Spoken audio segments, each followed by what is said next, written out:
The terrible story happened to the main character for the third time, and each time everything was repeated over and over again, without the possibility of fixing anything. Her faithful maid lay on the floor in a pool of blood, trying so desperately to protect her mistress. But no matter how events unfolded, the main character was killed again, and this was probably a tragic fate that could not be changed. Even when she decided to leave her past life behind and start anew, taking a completely different path, the same outcome awaited her. Even when she forced her family to repent and live in pious poverty so that no one could covet their wealth, Novelita died again. At the last moment of her life, she invariably hears someone's bitter, plaintive voice, and this time she finally understood that everything was inevitable. Probably the Almighty wants retribution, and the heroine will never be able to escape from the cycle of her unfortunate fate. Lying in a pool of her own blood, she was once again stuck in this miserable and endless stream of death and rebirth, all because their vile family was finally overtaken by cruel karma, and in this life, she wanted to do everything to destroy the family relationship just to get out of this unfortunate loop. The sun shone over the palace, generously scattering golden sparks across its stone walls. The rays emphasized the carved balconies, high arches, and graceful bas-reliefs.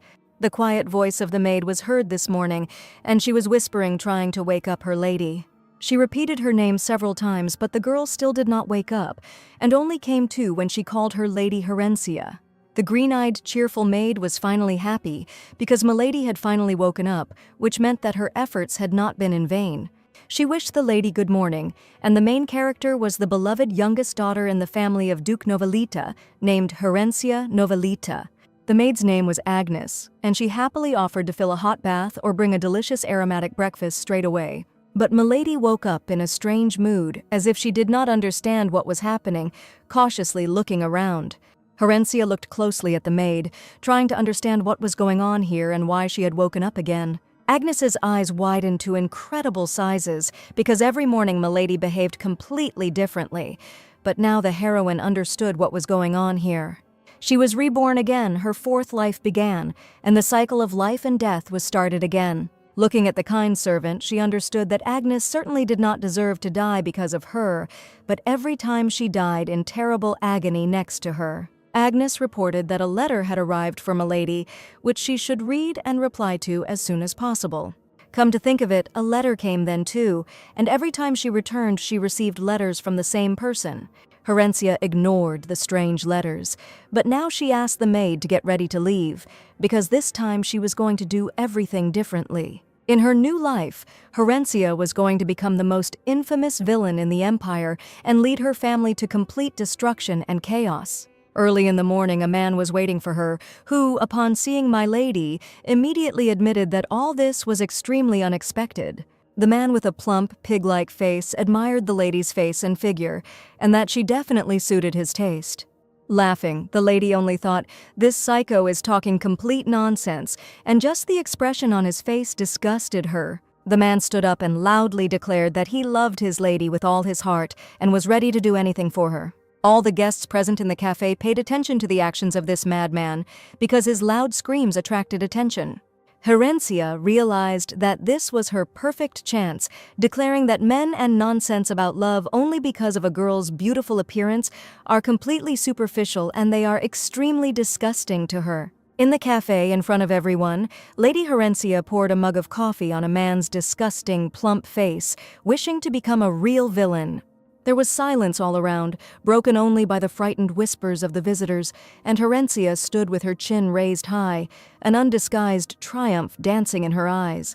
The man did not expect the girl to act this way, and she said that besides carelessly talking about her beautiful figure on the first meeting, this is an insult of the highest degree. In her hands, she held a piece of chocolate cake, which would also probably fly straight into the face of the impudent fat man. Then she didn't just throw it, but rather launched the masterpiece of confectionery art right into the man's brazenly grinning face. She wanted her name to be whispered in fear and admiration, not spoken with contemptuous condescension, and she knew she had to cross the line and become the one everyone would fear. Herencia stood like a statue, with her head held high and a flame of anger in her eyes, certain that this man would now definitely hate her. The gentleman had an incredibly expensive suit, Or rather, she joked that she would have to send a check for the laundry to his residence, and even thought about giving the money right then. She knew that this act would not remain without consequences, but now she didn't care. But the enraged man decided to swing at the girl in front of everyone. She certainly didn't expect this, and proudly closed her eyes. Well, at that moment she finally felt the taste of freedom. The man only had time to swing his hand when a stranger appeared in front of the lady and furiously grabbed him by the neck. She screamed that this man was like a vile demon, whose rudeness no one could compare to. The lady had no idea who the girl was that appeared before her, but she felt as if she knew this man.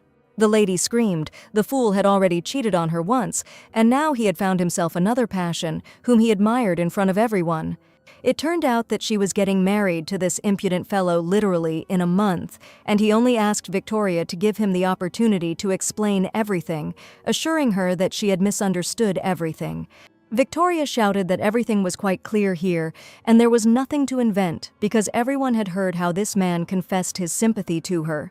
The ladies of the aristocratic circle froze with their mouths half open, and the gentlemen, forgetting about gallantry, only stared in amazement at what was happening. There really were too many witnesses in the cafe who saw everything perfectly well, and Mr. Stein fully justified his dirty reputation. Stein, having recovered from the initial shock, tried to maintain a semblance of composure, but from under the sliding cream from the cake, a treacherously evil grimace appeared. Herencia never thought that things would turn out this way, but it looks like now these two won't have any wedding because of her.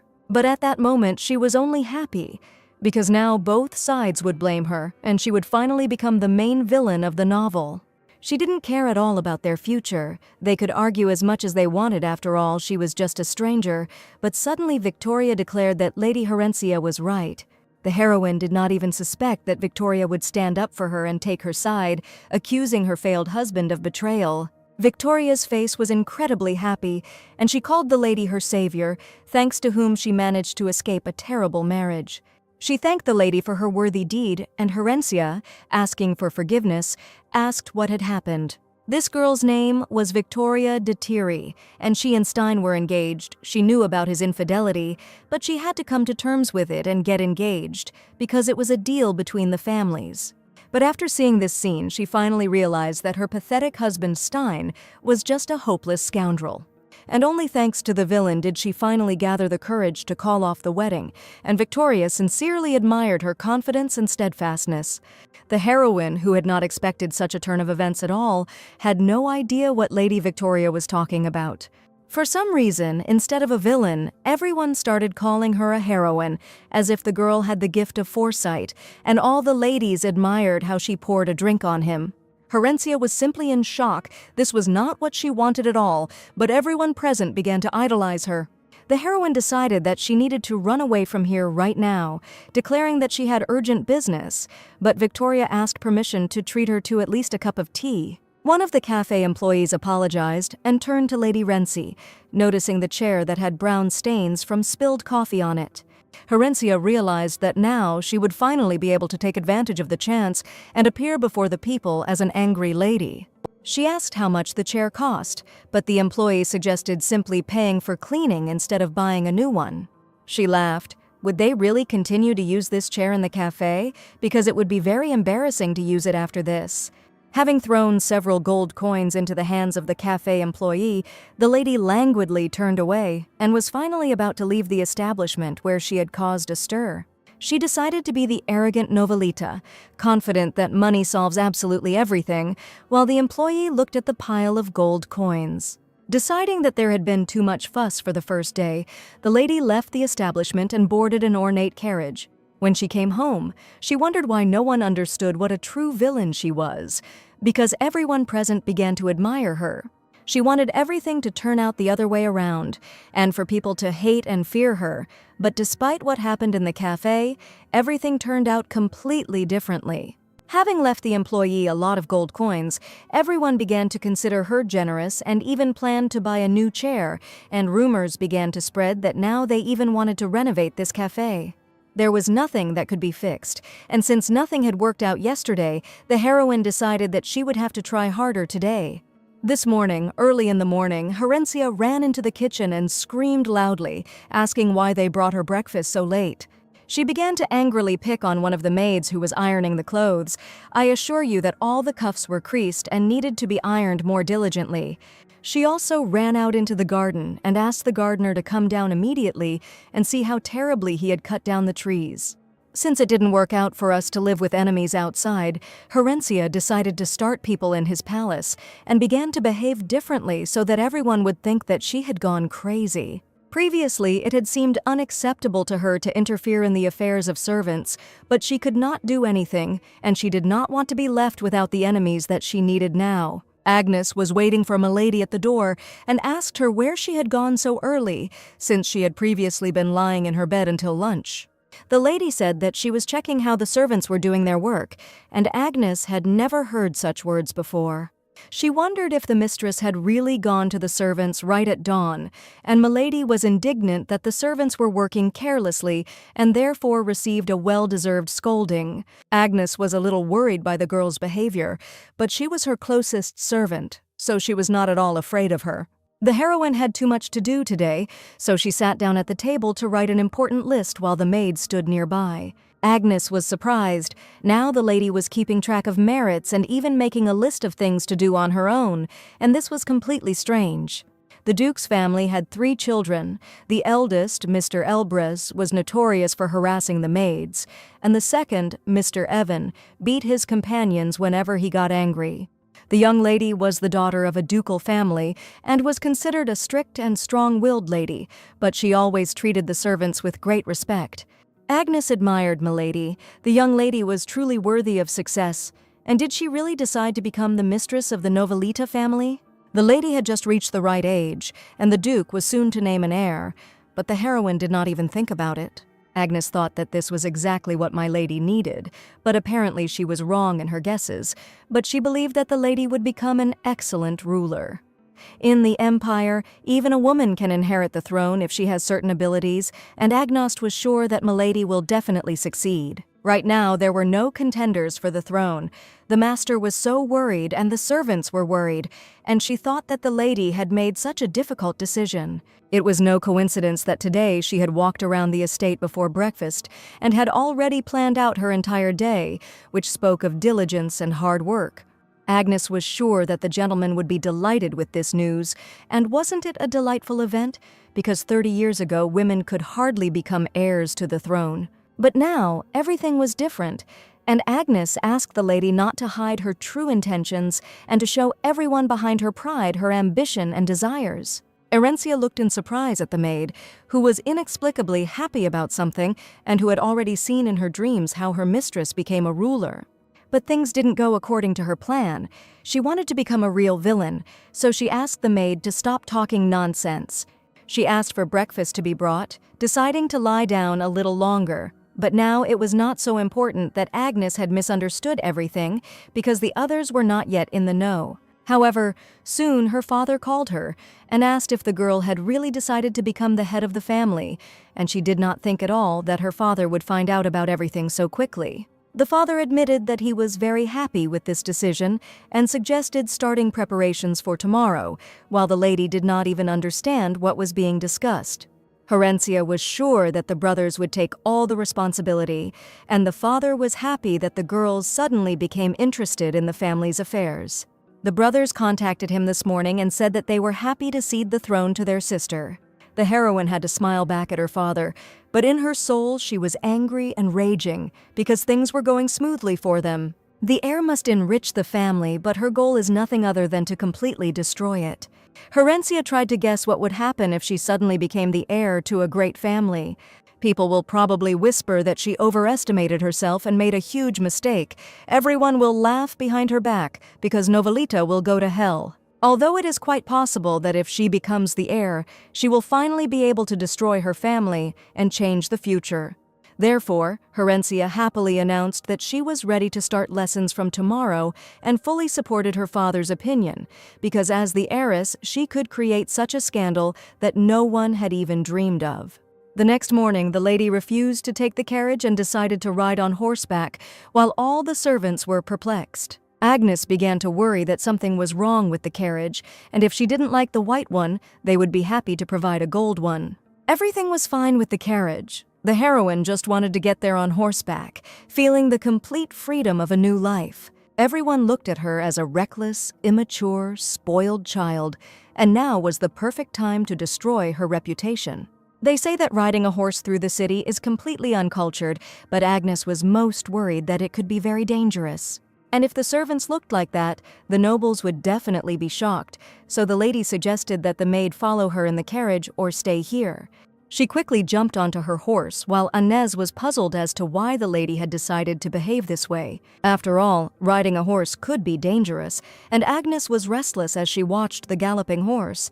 At the same time, 2 young men from the palace received a message that the heir of the Novelita family was soon to visit them. The noble gentleman in an exquisite black suit was surprised that there really was an official heir in this family. His assistant heard that lessons had recently begun to ensure that this man became a worthy heir to the family line. None of them could even guess who this man was, but he was supposed to visit them soon, and the young man could ask about everything personally. The heir of the family turned out to be a mystery to them, and the noble gentleman wondered who it could be. Noble gentlemen often strolled through the small streets of the town to check how security was maintained. Suddenly, a little girl came up to the young men and joyfully cried out that finally, for the first time in her life, she saw a real prince. A girl with admiring eyes named Sophia joyfully greeted His Highness, as was the custom among the local people. The prince carefully stroked the girl's head and asked if he was a real prince. Then where was his princess wandering? Suddenly, the young man sensed danger and covered the young lady with his body. His assistant shouted loudly for everyone to disperse immediately. After all, a horse was galloping down the main street of the city, and on top of it was a stranger. The young man was outraged by such behavior because the child almost got hurt, and it was forbidden to ride horses in the streets. He was going to use magic, but he knew that if they found out about it, he could get into big trouble, and he only had time to see it when the horse briskly jumped right over his head. The heroes met each other's eyes, and the indignant prince wondered what kind of impudent person dared to ride a horse among the local residents. Mother Sophia ran to the girl, worried that her child might be hurt, and the assistant tried to find out if everyone was safe. Fortunately, everything was fine, and the prince managed to cover the young lady with his body, and everything was fine with the baby. She didn't even have time to get scared, and saw almost nothing, being under the protection of the noble young man. This was unacceptable on the city streets because people could get hurt, and the prince was interested in whether the little girl was hurt or if she was in pain. He stood up abruptly, considering the impudent man to be absolutely insane, and shouted that an unforeseen tragedy could have happened because of his horse. And only now did he realize that the person riding the horse was not a young man at all, but a young girl. He was very surprised to see a beautiful lady standing in front of him, who admitted in a sweet voice that it had happened completely by accident. Seeing that the lady was riding well, she also turned to the girl and asked if she was okay and if she was scared. The little girl saw a real princess in front of her and declared that the lady had descended from the soft clouds. Imagine her in front of her in a soft pink robe. Herencia stroked the baby's head and admitted that she saw the most beautiful girl in the world in front of her. But now, something else was important. Not all wounds can be seen from the outside, and now the girl did not feel any pain, but she was very afraid that later she might feel ill. Sophia's mother looked at what had happened with frightened eyes and was very afraid that her child could really be harmed. Herencia promised to compensate everything and send a check to Novelita's family, promising that if anything happened to the child, it would be her responsibility. The heroine was so worried that she even forgot to introduce herself to the noble prince, whom she was seeing for the first time. Extending her hand to him, the lady told him her name, and finally the young man learned who Herencia Novelita was. His cold-blooded gaze enveloped the girl, and she could not understand why this young man frowned so much, because nothing terrible had happened, and could it be that he simply did not like her? The first lesson of the training took place, where the teacher talked about the tripartite agreements that oblige the empire to protect vulnerable countries that signed the treaty. The lady found the talk about vulnerable countries incredibly boring, but she tried not to show that she was not at all interested. The prince was also present at the training, as he needed to supervise the process. Instead of listening to the teacher, Lady Horencia looked at the dark-haired prince and thought how handsome he was. His dark hair seemed to absorb the light, and his eyes, the color of the night sky, attracted attention with something elusive that made her heart beat faster. This young man was much more handsome than her ex-husband, whom she fell in love with at first sight in her past life, and if she had met him earlier, she would have given him her heart. Of course, even then she would never have met him, the undisputed dark heir of the Gretelos family, named Euclid Gretelos. He was an imperial inspector, but the infamous Novelita family was a hotbed of corruption, and the two families were completely different. If the heroine had known that he was so handsome, maybe she would not have avoided places where they could meet. Horencia understood that this was not her goal at all, but despite all the arguments of reason, Horencia could not look away. Recently, when she was on horseback and almost caused trouble, the lady extended her hand to him and told him her name, but in response the young man only looked at her gloomily. He didn't even say hello and said in a menacing voice that it was time for him to go, thus giving his name. At that moment, Horencia thought that Euclid was a real rude guy because it was really so difficult for him to just say hello to a stranger. It turns out that the first impression of her was not the most pleasant, and now somehow it was necessary to correct the situation, although perhaps it was even good, and in any case, one should not forget why she sits in these boring lessons. The teacher said that His Majesty the Emperor organized a company for vulnerable states, and made this the name of justice and a peaceful sky. There was a slap on the table in the office, and it was Horencia asking the teacher to wait a little. She wondered if this meant that the empire was pursuing the right path, and if the teacher wasn't embarrassed that she had destroyed the country under the guise of an agreement. The teacher interrupted the lesson and explained that the empire is obliged to protect countries that swear allegiance, but the heroine was indignant because the empire only protects those states that pay tribute. She doubted that such an empire could be called righteous and asked the teacher himself for his opinion. There is a saying, don't even think about stepping on your teacher's shadow, and arguing in class is simply impolite. She confidently expressed her dissatisfaction, and the young man sitting next to her said that analyzing history from an objective perspective is very useful. The teacher did not expect at all that someone would dare to say something like that, and even more so, that it would be some girl.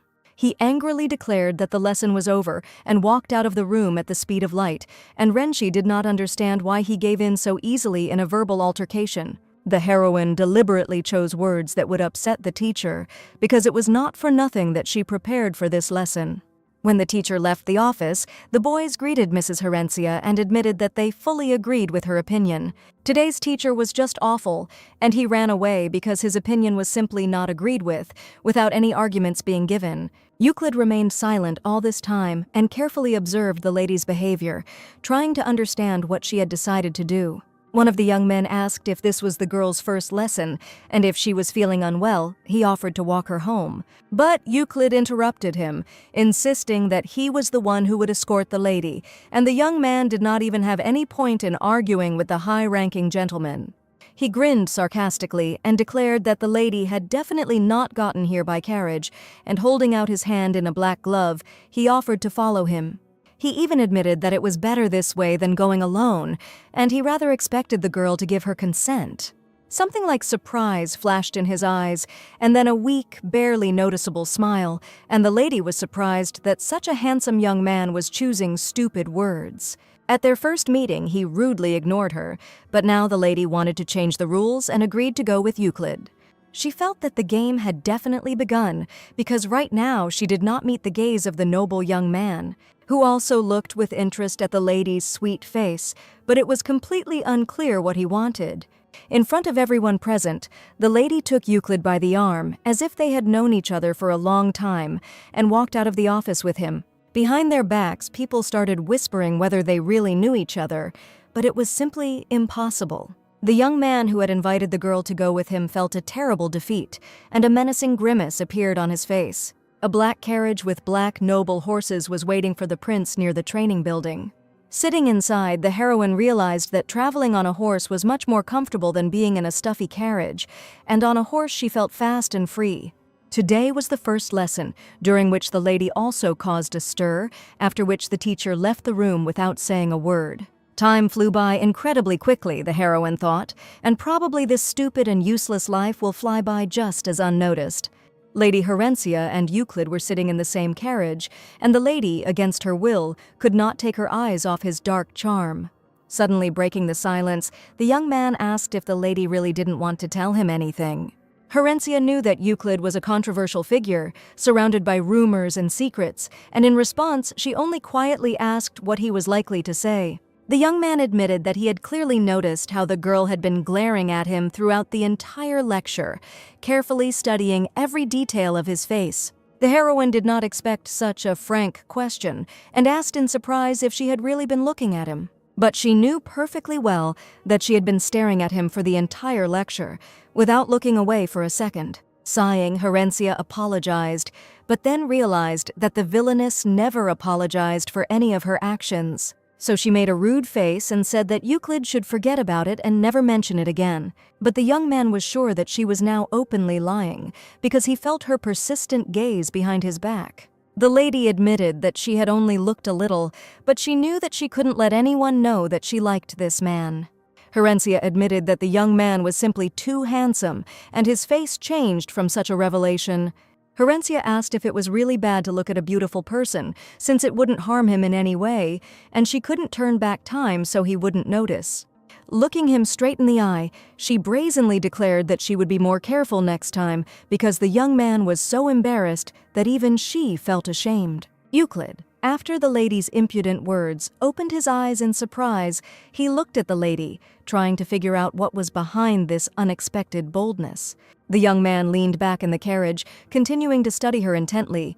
There was no longer any coldness in his eyes because his cheeks had become bright red like cherries. Herencia returned to her palace, and Agnes immediately came to her, declaring that the lady should not run away like that under any circumstances, and she was very worried. The maid emotionally recounted how she heard that Milady had arrived in a carriage with Mr. Euclid. Worried that the other young ladies would start bullying her, Herencia tried to ignore the information. Agnes screamed, "Sir, and Euclid is incredibly popular. Everyone in the capital knows him, and even every noble lady in the empire." She called it downright municipal property, and at that moment the heroine was struck by a thought, like a lightning strike. She rushed to the maid and asked her to tell her even more information about Mr. Euclid. After all, the girl was sure that after meeting a famous young man, they would start to hate her, and especially if she was in the same carriage with him, they could hound her. Agnes did not mean this at all, and she wanted to convey a completely different idea to the lady. It's just that this young man is so popular, and she was afraid that rumors would spread and the situation would get out of control. But Herencia was happy, because that was all she needed, and she even thanked Agnes for the information he provided. A popular man, worthy of the title of municipal property, and in her capable hands he could become a powerful weapon. This means that the young man is sacred territory that cannot be entered, so as not to get into trouble. And if Herencia declares her sympathy for such a man, of course, all the people of the empire will hate her, and Agnes is worried simply because they were in the same carriage. If the heroine agreed to marry him, everyone would just go crazy, and that was exactly what she needed. Herencia decided to pursue him desperately, and if she got enough of him, perhaps his entire family would hate her too. Having come up with a grand plan, the lady waved her hands, and this idea turned out to be simply perfect for her. But Agnes, seeing the strange state of her mistress, began to worry that Milady was going to go down a completely wrong path. The next morning, at a family dinner, the girl confessed to her parents that there was a man she would like to marry. The relatives choked on their food in surprise because no one could even imagine that their sister would do such a thing. Mother slowly turned her head in her direction and asked in a quiet voice if her daughter was really going to get married. And the father opened his mouth completely and could not find a single suitable word to express his raging emotions. All that was left was to tell her relatives about her grandiose plan, which she came up with literally yesterday. Having informed her family that she was going to accept his proposal, the lady tried to feel confident. For the relatives, this was simply unexpected, and it turns out that the girl was dating someone, and they didn't even have a clue about it. But Herencia laughed and confessed, telling about love at first sight, so she must definitely get married. Now it remains to tell the most unexpected thing, because Mother wanted to know who this noble gentleman was. The lady gave the name of Euclid Gratellos, the current Duke and future Grand Duke of the entire empire. Just hearing this name, the father became furious, shouting that there was no talk of this man, and the wedding would only take place over his dead body. Herencia knew perfectly well that her father would react this way, but she said that it was too late. After all, she had already sent him a letter proposing to enter into an official marriage, and to do it as soon as possible. The letter should have been at the Duke's estate by now, and the distraught father could not believe his daughter's words.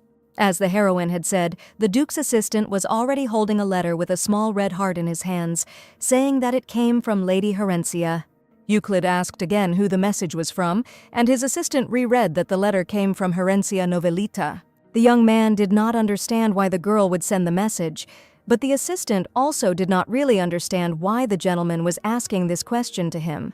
This was the most unexpected news of the evening, and Euclid only sighed heavily after hearing it.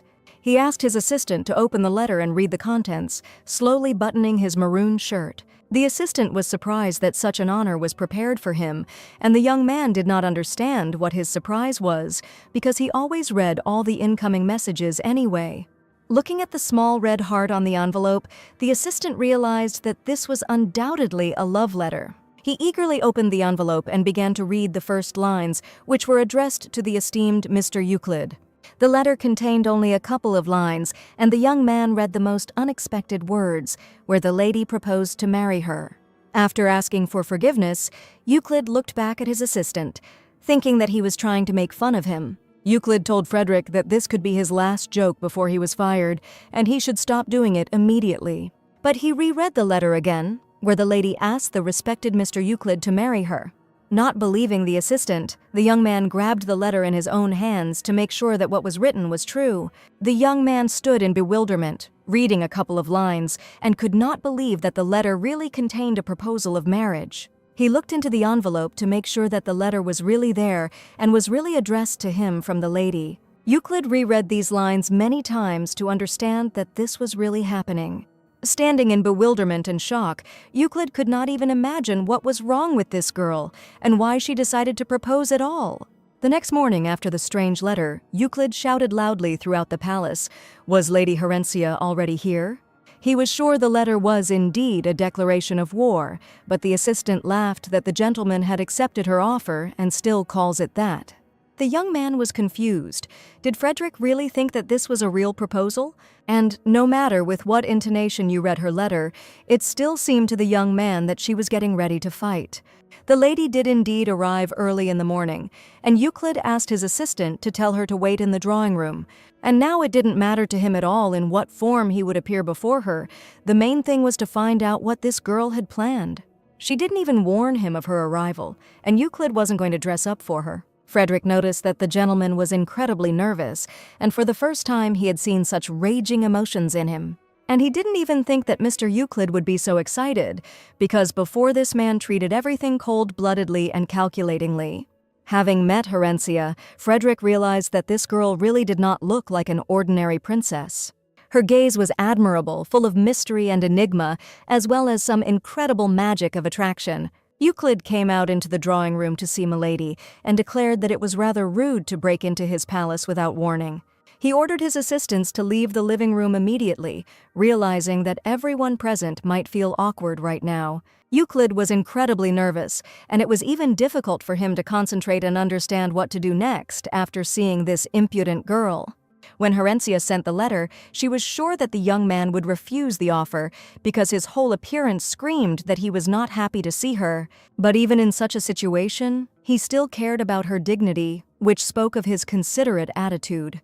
Herencia did not waste time chatting and asked if the gentleman had received her love letter. She immediately asked what the gentleman's answer would be, but he responded to her question with the same question about what she herself thought about this matter. The lady happily declared that his answer was clearly obvious and that the young man would in no case agree to marry and would refuse right then and there. She was already expecting to hear his angry speech, but the young man only quietly asked if she really thought so. He walked up and leaned right in front of her face, asking if she was sure he was going to reject her. At that moment, the lady felt like a little bunny at whom a formidable wolf was looking with gray eyes. After all, For some reason, the game was now going completely against her rules, which she was absolutely sure of.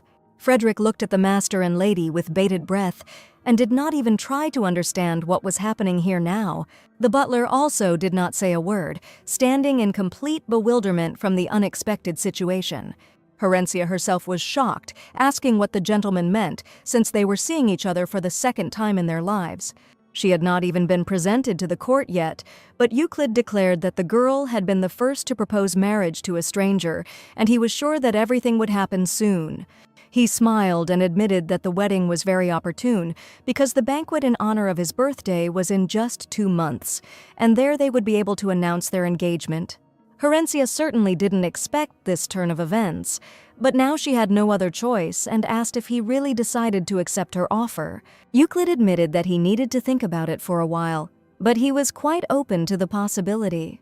Returning home, the heroine was upset, telling the maid that Euclid was going to think about an engagement. Agnes was sure that his words sounded promising. He was irresistible, that could not be taken away from him, but under no circumstances could she ignore my lady. With her face buried in her pillow, the heroine couldn't understand when everything went wrong, because he should have refused. The girl who dared to desire Mr. Euclid, a public treasure, was finally rejected. Now she is simply obsessed with him, impudent and rebellious. She didn't want to be talked about like that and didn't think that the gentleman would actually accept her marriage proposal. But now he said with complete confidence that he was going to think about it seriously, and the girl's head was simply spinning this evening. Her thoughts were torn apart, and suddenly the butler announced that a letter had arrived for my lady. Suspecting who had sent the message, the lady turned to the butler with bated breath. It seemed that it was a personal invitation especially for her, and the butler thought that it would be better for the lady to open it herself. She was surprised and did not understand who could send her a personal invitation, because not a single letter had arrived to this palace for too long. Soon, she went to the meeting, where the noble ladies were incredibly happy to see Lady Herencia. She even deliberately showed up very late and dressed too smartly for the tea ceremony so that the girls would speak as badly of her as possible. But for some reason, the meeting was filled with an incredibly kind atmosphere, and the ladies looked at the long-awaited guest with admiration. One of the girls admitted that there were a lot of rumors about the lady, but for some reason these rumors only made people happy. Herencia did not understand where she had miscalculated, because she had deliberately behaved incorrectly, was rude and impudent, and rumors should have entrusted her honor. But people said that she did only good and brave deeds, and this was completely different from what the lady expected. It was said that Lady Herencia tried to break the ingrained traditions of the empire, where the culture had become too harsh, and even one lady admitted that she also loved to ride horses, but was afraid to do it openly without being judged. But on the day when the girl appeared in the center of town on horseback, she broke this unspoken rule. The noble women were under pressure from all sides, and in such a world it was not so easy to take matters into one's own hands and be an example for others. The lady suggested having a snack first, then going horseback riding, and then visiting a cafe where they say the interior has been completely remodeled. The cafe was called the Midday Sun, and it was there that Lady Victoria refused her impudent husband Stein's upcoming wedding. She took revenge on him well, and the ladies heard that the girl even hit him right in the face. She finally found the courage. In truth, Victoria's life changed dramatically that day, because if she had married Stein, a sad fate would have awaited her. She confessed that it was all thanks to Lady Herencia, who exposed the liar and impudent man. Lady Herencia was now the first star among the noble ladies. She could not believe that everything turned out so wonderfully only thanks to her. The ladies found her delightful and incredibly charismatic, and admired her confidence, sincerely wanting to follow her example. Herencia had not expected such glory at all, because now all the noble ladies idolized her and considered her the most confident lady of the empire.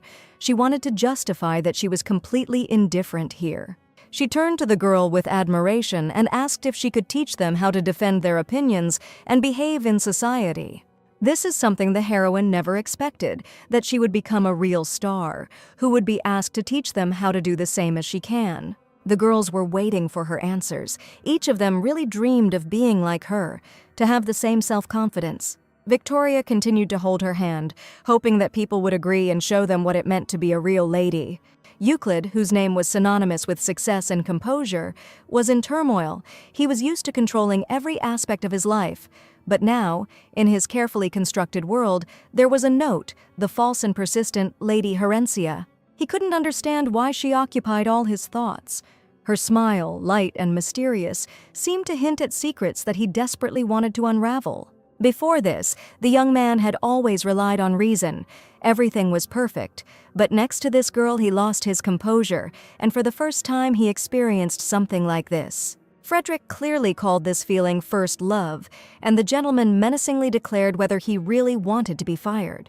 He now immediately set to work, declaring that he was extremely busy, as he had accumulated an incredible amount of paperwork.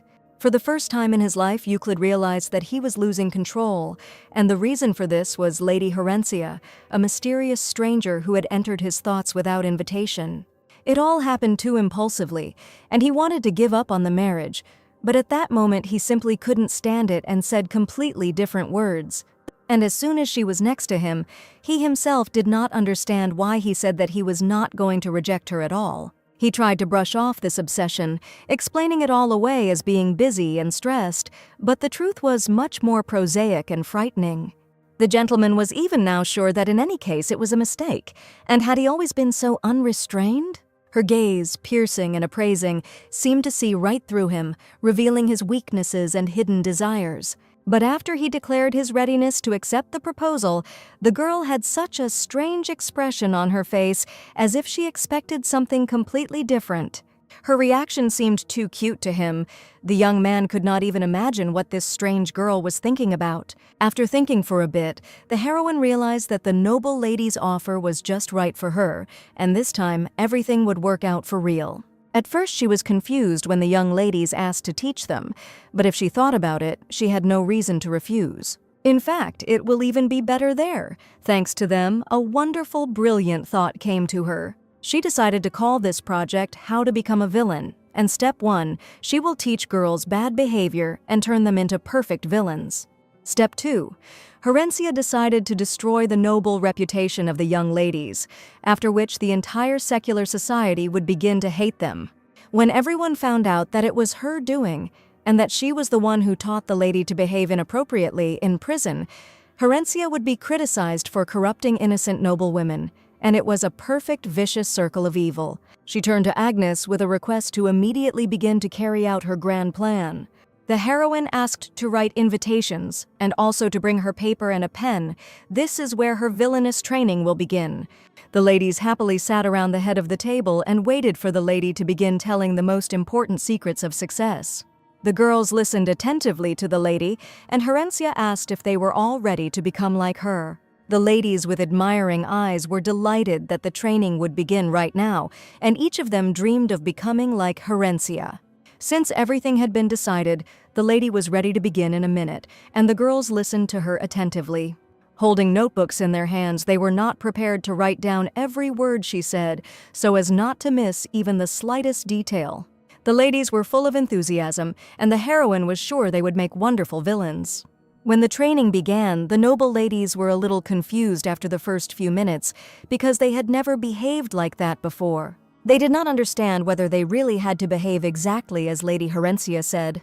The lady claimed that the later the girl arrived, the more attention she attracted, and they had to be late for her classes, and this was not discussed. They arrived late anyway, but the lady arrived even later, and insisted that even if the lady promised to arrive on time, she would still be late. The ladies agreed that they would be half an hour late before the start of the class. It wasn't a matter of time, but of the fact that they arrived late, and if the heroine's reputation suffered because of being late, the girls would stop respecting her. Soon, their lesson was about to come to an end, and the lady smiled and suggested reminding them that today was the most important information, and they must remember it and repeat it every day, early in the morning, standing in front of the mirror. The first rule of a noble lady was to always take all her gifts back. The lady said that the girls would have to return everything they were given, even if they liked these gifts incredibly. If they forget all the other rules, these 2 basic rules will definitely change their lives. Herencia called the young master for help so that they could act out a scene and practice today. She said that if her servant invited girls to dance, they should behave strictly as follows. even if an incredibly handsome man approaches them, the ladies should indifferently refuse. Seeing the incredibly cute, handsome man, the first thing the ladies wanted to do was, of course, agree. But they promised the lady to try their best, no matter what, to become like her. The lady was desperate to become the biggest villain in the empire, and today she decided to deal with her servants. Having gathered all the maids and servants, she decided to check everyone who was performing their duties. In recent days, the heroine had no time to find fault with the servants and deal with the affairs of the palace. She had to do this to become a real villain, because she felt that she had become too relaxed. But since she hadn't checked them for a long time, now she could definitely find fault with the little things, planning to scold the servants all day. Putting on white gloves, Horencia went to check how dirty the palace was, but when she ran her hand along the windowsill, she couldn't believe how clean it was. Rushing in different directions, she tried to find somewhere a pile of dust for which she could scold the maids. Even when she came to the kitchen, she saw a magnificently set table where perfect cleanliness was also maintained. All the dresses in the wardrobe were perfectly ironed and washed, and the lady could not believe that the servants in the palace really did their job well. The last hope was the gardener, but when she went out into the garden, she saw a beautifully trimmed figure from the bushes, and she did not understand whether everyone here really worked. She had nothing to complain about at all, and the lady declared that since when had servants been doing their job so well? The servants admitted that their work brought them great pleasure, and their self-esteem rose even more, because the mistress did not find a single flaw. Now the heroine did not understand how to become a villain and why to scold the servants, because everything in the palace was simply perfect. Not understanding what there was to find fault with, the heroine looked around every corner of the palace but found nothing. Sebastian approached her and informed her that a distinguished guest had arrived at the palace and that the lady should probably go out to see him. She opened the door and heard a faint creaking sound, angrily declaring that the door was constantly squeaking and should have been fixed earlier. Sebastian promised to fix it as soon as the guests left, and bowing his head, asked Milady for forgiveness. He said that he would do everything himself and did not even intend to ask the servants for help, but the lady was sure that such work required a knowledgeable person, since Dr. Repair was the work of another craftsman. She asked to invite carpenters and blacksmiths here, but Sebastian assured her that they needed to be called in advance. Finally, the lady found something to complain about, and it didn't matter whether it was an aristocrat or a commoner or even a lowborn. She ordered that someone be found who could handle this task. The carpenters of the Greytree Guild were renowned for being the finest craftsmen who carried out work exclusively for noble families. Previously, this guild consisted only of experienced craftsmen, but due to the monopolization, Greytree turned into a gathering of inept craftsmen. The aristocrats knew this very well, but still continued to turn to them out of pride. This had nothing to do with the heroine, because now she absolutely didn't care about her reputation, and she wanted Sebastian to be accused of behavior unbecoming of an aristocrat.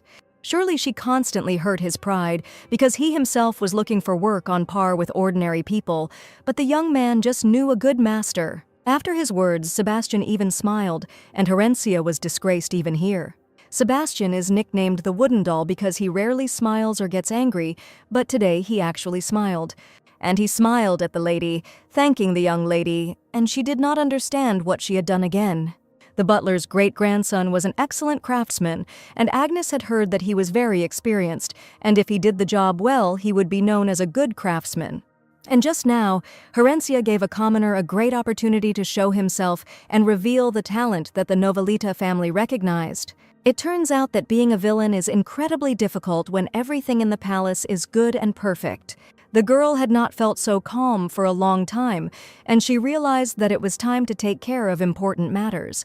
Agnes said that it was necessary to select a dress, jewelry, and accessories for her presentation at court. And most importantly, it was necessary to find a noble partner as soon as possible who would represent herself with her. I thought earlier that only one person would be suitable for this role, and my first thought was about Mr. Euclid. On the birthday of Prince Barlos, the Emperor's heir, in her life, in this very hall, she met her husband. In her past life, she thought it was a lifelong love, enchanted by a sweet, noble gentleman. She believed that she would finally be happy when they got married, but it was all just a terrible illusion. So this time she was going to find the perfect partner, someone so dazzling that she wouldn't even want to look at her ex-husband. Someone who truly shines, a gentleman who attracts the attention of others with his manners and nobility. Having compared all the facts, the heroine realized that only one person was perfect for this role. The next day, Euclid was going to a banquet in honor of Barlos's birthday and asked Frederick to prepare everything thoroughly. The young man even laughed. Was the gentleman really going there for the lady? And his jokes got him pretty pissed. The imperial family is now in the midst of a bitter war for succession to the throne.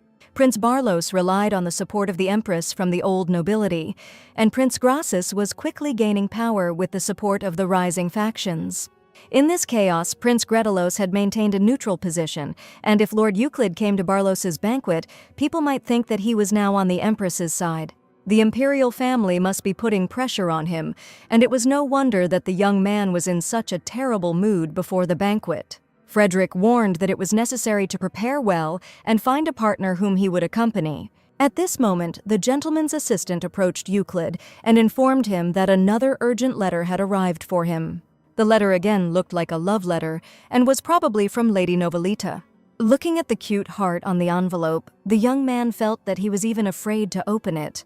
He asked his assistant to open the letter, but Frederick no longer agreed, since another assistant had brought it. The gentleman asked him to stop whining, and as soon as Frederick read the first lines, he said that the gentleman had great news and he had a partner. A whole week had passed since receiving the letter, and Herencia was worried because Euclid still hadn't responded, and she even wondered if she would really have to break into his house again to get what she wanted. These thoughts did not give the girl any peace, and on the one hand they even scared her, because she did not want to do this at all. Today she was heading to the studio where the ladies had already informed her that her exquisite dresses were ready. Designer Andre, the owner of the studio, met the lady and was very pleased to see such a distinguished guest. Entire studios were specially closed for the lady so that she could calmly try on a suitable outfit, and Agnes has already rushed to help to choose the most luxurious garment. The lady was attracted by one dress and immediately declared that she definitely liked this style. But Andre declared that he had no intention of selling the dress, and Agnes could not believe that the lady had chosen it. They asked to take a closer look at other outfits that were now very popular in the Empire, and many times nicer. Agnes wanted to appear like a real villain and said that she simply had to take the dress that she liked. While the ladies were in the studio, a stranger suddenly entered who recognized Lady Herencia's carriage. The young man introduced himself as Frederick, assistant to Mr. Euclid, who was probably looking for the lady. Looking at the young man, the lady realized that she remembered him exactly, because it was he who was in the same office with them at that time. But if Euclid's assistant was here, it is quite possible that the gentleman himself was nearby. Naturally, the next second, the venerable Euclid entered the studio and asked Frederick how he had come up with the idea of leaving his master. To his great surprise, he saw Lady Herencia nearby, although they had not even agreed, but happened to be in the studio at the same time. Herencia was also stunned by the appearance of this man, from whom it was absolutely impossible to take your eyes off. The assistants and the owner of the studio stood silently, while the heroes looked intently into each other's eyes. Frederick approached the soft pink dress and asked if the lady was really going to the banquet in it, since Euclid needed to pick out something appropriate.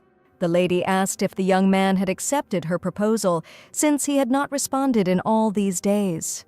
The young man suddenly categorically answered no, and the heroine wondered if he was rejecting her. But he meant something completely different, and stated that he should be the one asking this question.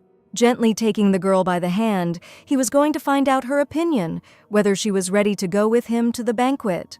Getting down on one knee and kissing her hand, the young man made an official statement and asked if she would agree to him accompanying her to the event. His question, spoken with quiet confidence, made her feel a slight tremor. She saw in his eyes not just politeness and respect, but something much more. In this small studio, among the sketches and fabrics, he revealed to her a new side of their relationship, a side that was both frightening and delightful. The maid and Frederick, as well as the owner of the studio, looked at what was happening, fascinated because it was incredibly cute. It was as if a union of two people appeared before them, where she was his lady and he became her master. It may have been just a game between them, but who knew what the future held for the two heroes? The banquet was just a pretext, but the true meaning lay in the depths of his gaze. Prince Barlos's birthday had arrived, and all the most respected gentlemen of the empire were heading there. Mr. Euclid arrived at the ladies' palace in a black suit, the classic cut which sat perfectly on his stately figure, emphasizing aristocratic restraint. The girl's father, upon meeting him, asked if he would really be accompanying his daughter today. He asked what his father was so busy with and hiding in his palace, and the young man grinned and replied that he had no idea that the busy duke was interested in their family. Deep down, he waited, and then, as if answering his secret wish, Lady Herencia came down the steps. The father and Euclid, seeing the girl, opened their eyes in surprise because it was the first time they saw her in such an outfit. The red dress, which hugged her chiseled figure, seemed to glow in the evening light, and the deep cutout at the back, revealing her perfect shoulder line, added a daring elegance to the look. The father was outraged. The lady's back was completely exposed, and the impudent lady, showing off in front of him, asked if something was really wrong. She looked especially dazzling in red and was set to be the star of today's event. The father asked his daughter to go and change her clothes because he knew very well what other people would say when they saw her image. She seemed to have stepped out of the pages of a novel, the embodiment of passion and mystery, and declared that this dress was unusual but incredibly luxurious and just right for the event. Euclid couldn't help but admire her. Every step she took was full of grace and confidence, as if she were dancing rather than walking. To see her daughter off, the mother came out to them and admitted that she was simply charming. She was incredibly proud of Herencia, and as expected of her daughter, she would be at her most luxurious for this event. Mother was just worried that the girl might freeze because it was still frosty on spring evenings. She didn't say a word about her bare shoulders and naked back, because she knew perfectly well that Herencia herself had made the choice to look that way. Suddenly, she noticed tension between her parents, who for some reason were not talking to each other at all. The lady even suggested that perhaps they had quarreled, but she had absolutely no time for that now. Euclid separated from his father and walked towards Lady Herencia. She was even more beautiful up close. The light scent of her perfume, subtle and intoxicating, filled his lungs. The mother wished her daughter to be careful and have a great time on her birthday. Inside the palace, there was already music, a muffled hubbub of voices and the light clinking of glasses. The ladies sparkled in luxurious dresses woven from silk. Long trains flowed along the parquet floor, and precious stones shimmered in the spotlight. An empress named Lily appeared before the guests and was surprised that one famous person would really come to the banquet. Barlos, the first prince of the empire, the son of the empress, confessed to his mother that this man had indeed promised to appear. Gretelos could not hide forever, and the empress turned to the princess of the empire, her daughter Selvarena, that this was an important day for her.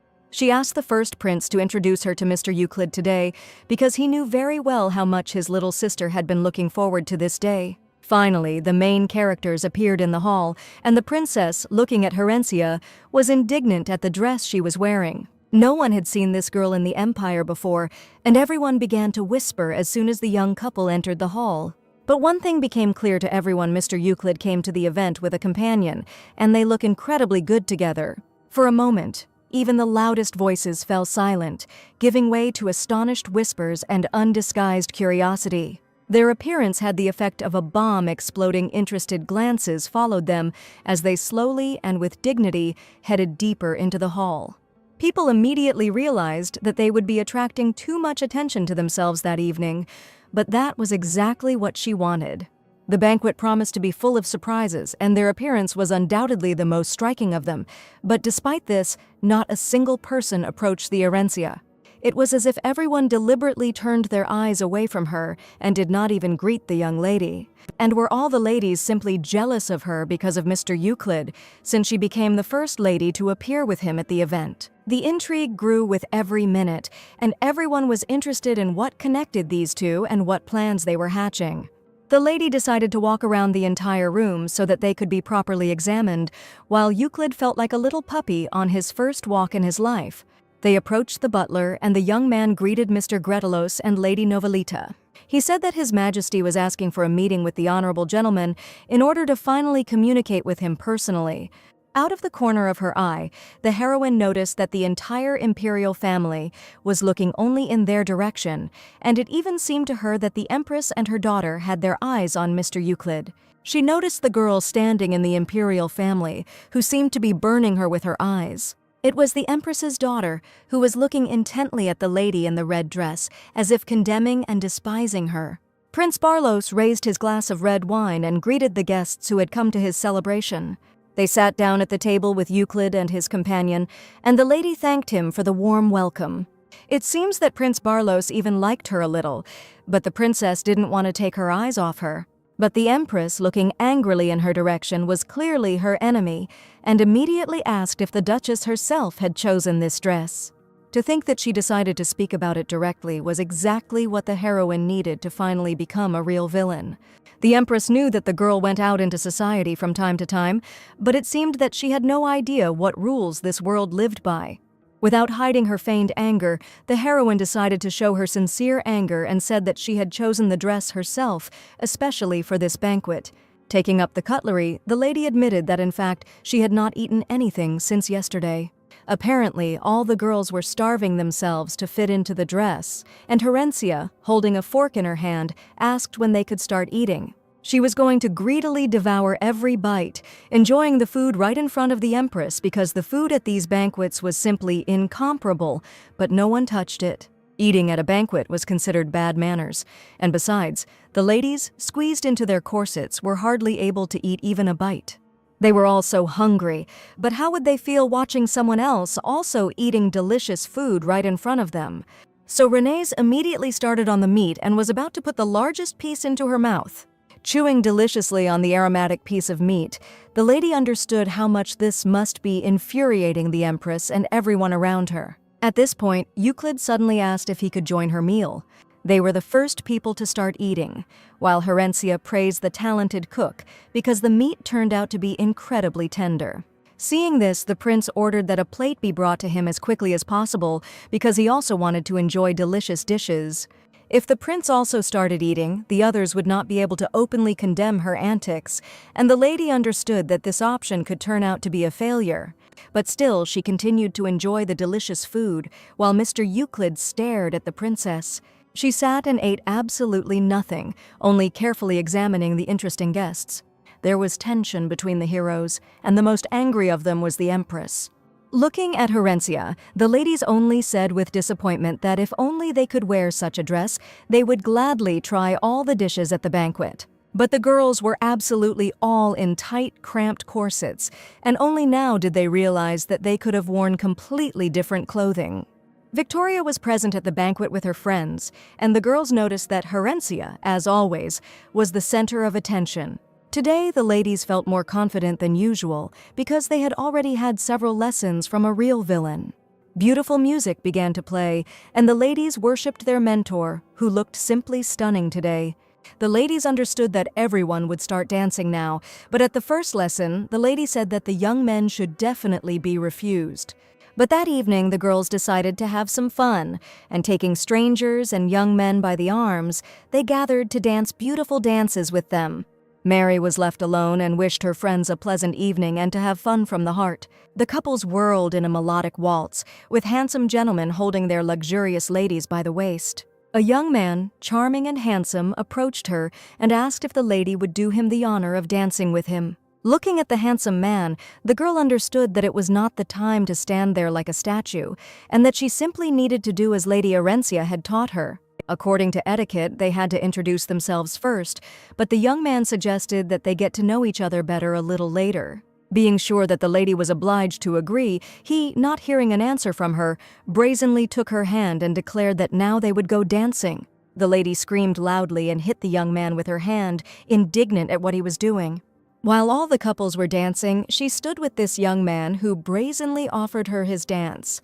The young man began to be rude, saying that the girl was simply playing hard to get, since she was standing in the corner all alone, having not found a partner for the dance. And the lady understood that she should not tolerate these insults, but she was not very confident in herself. At that moment, she remembered the words of Herencia, when the lady said that the girl gives what she receives and it does not matter. The main thing is to be shameless.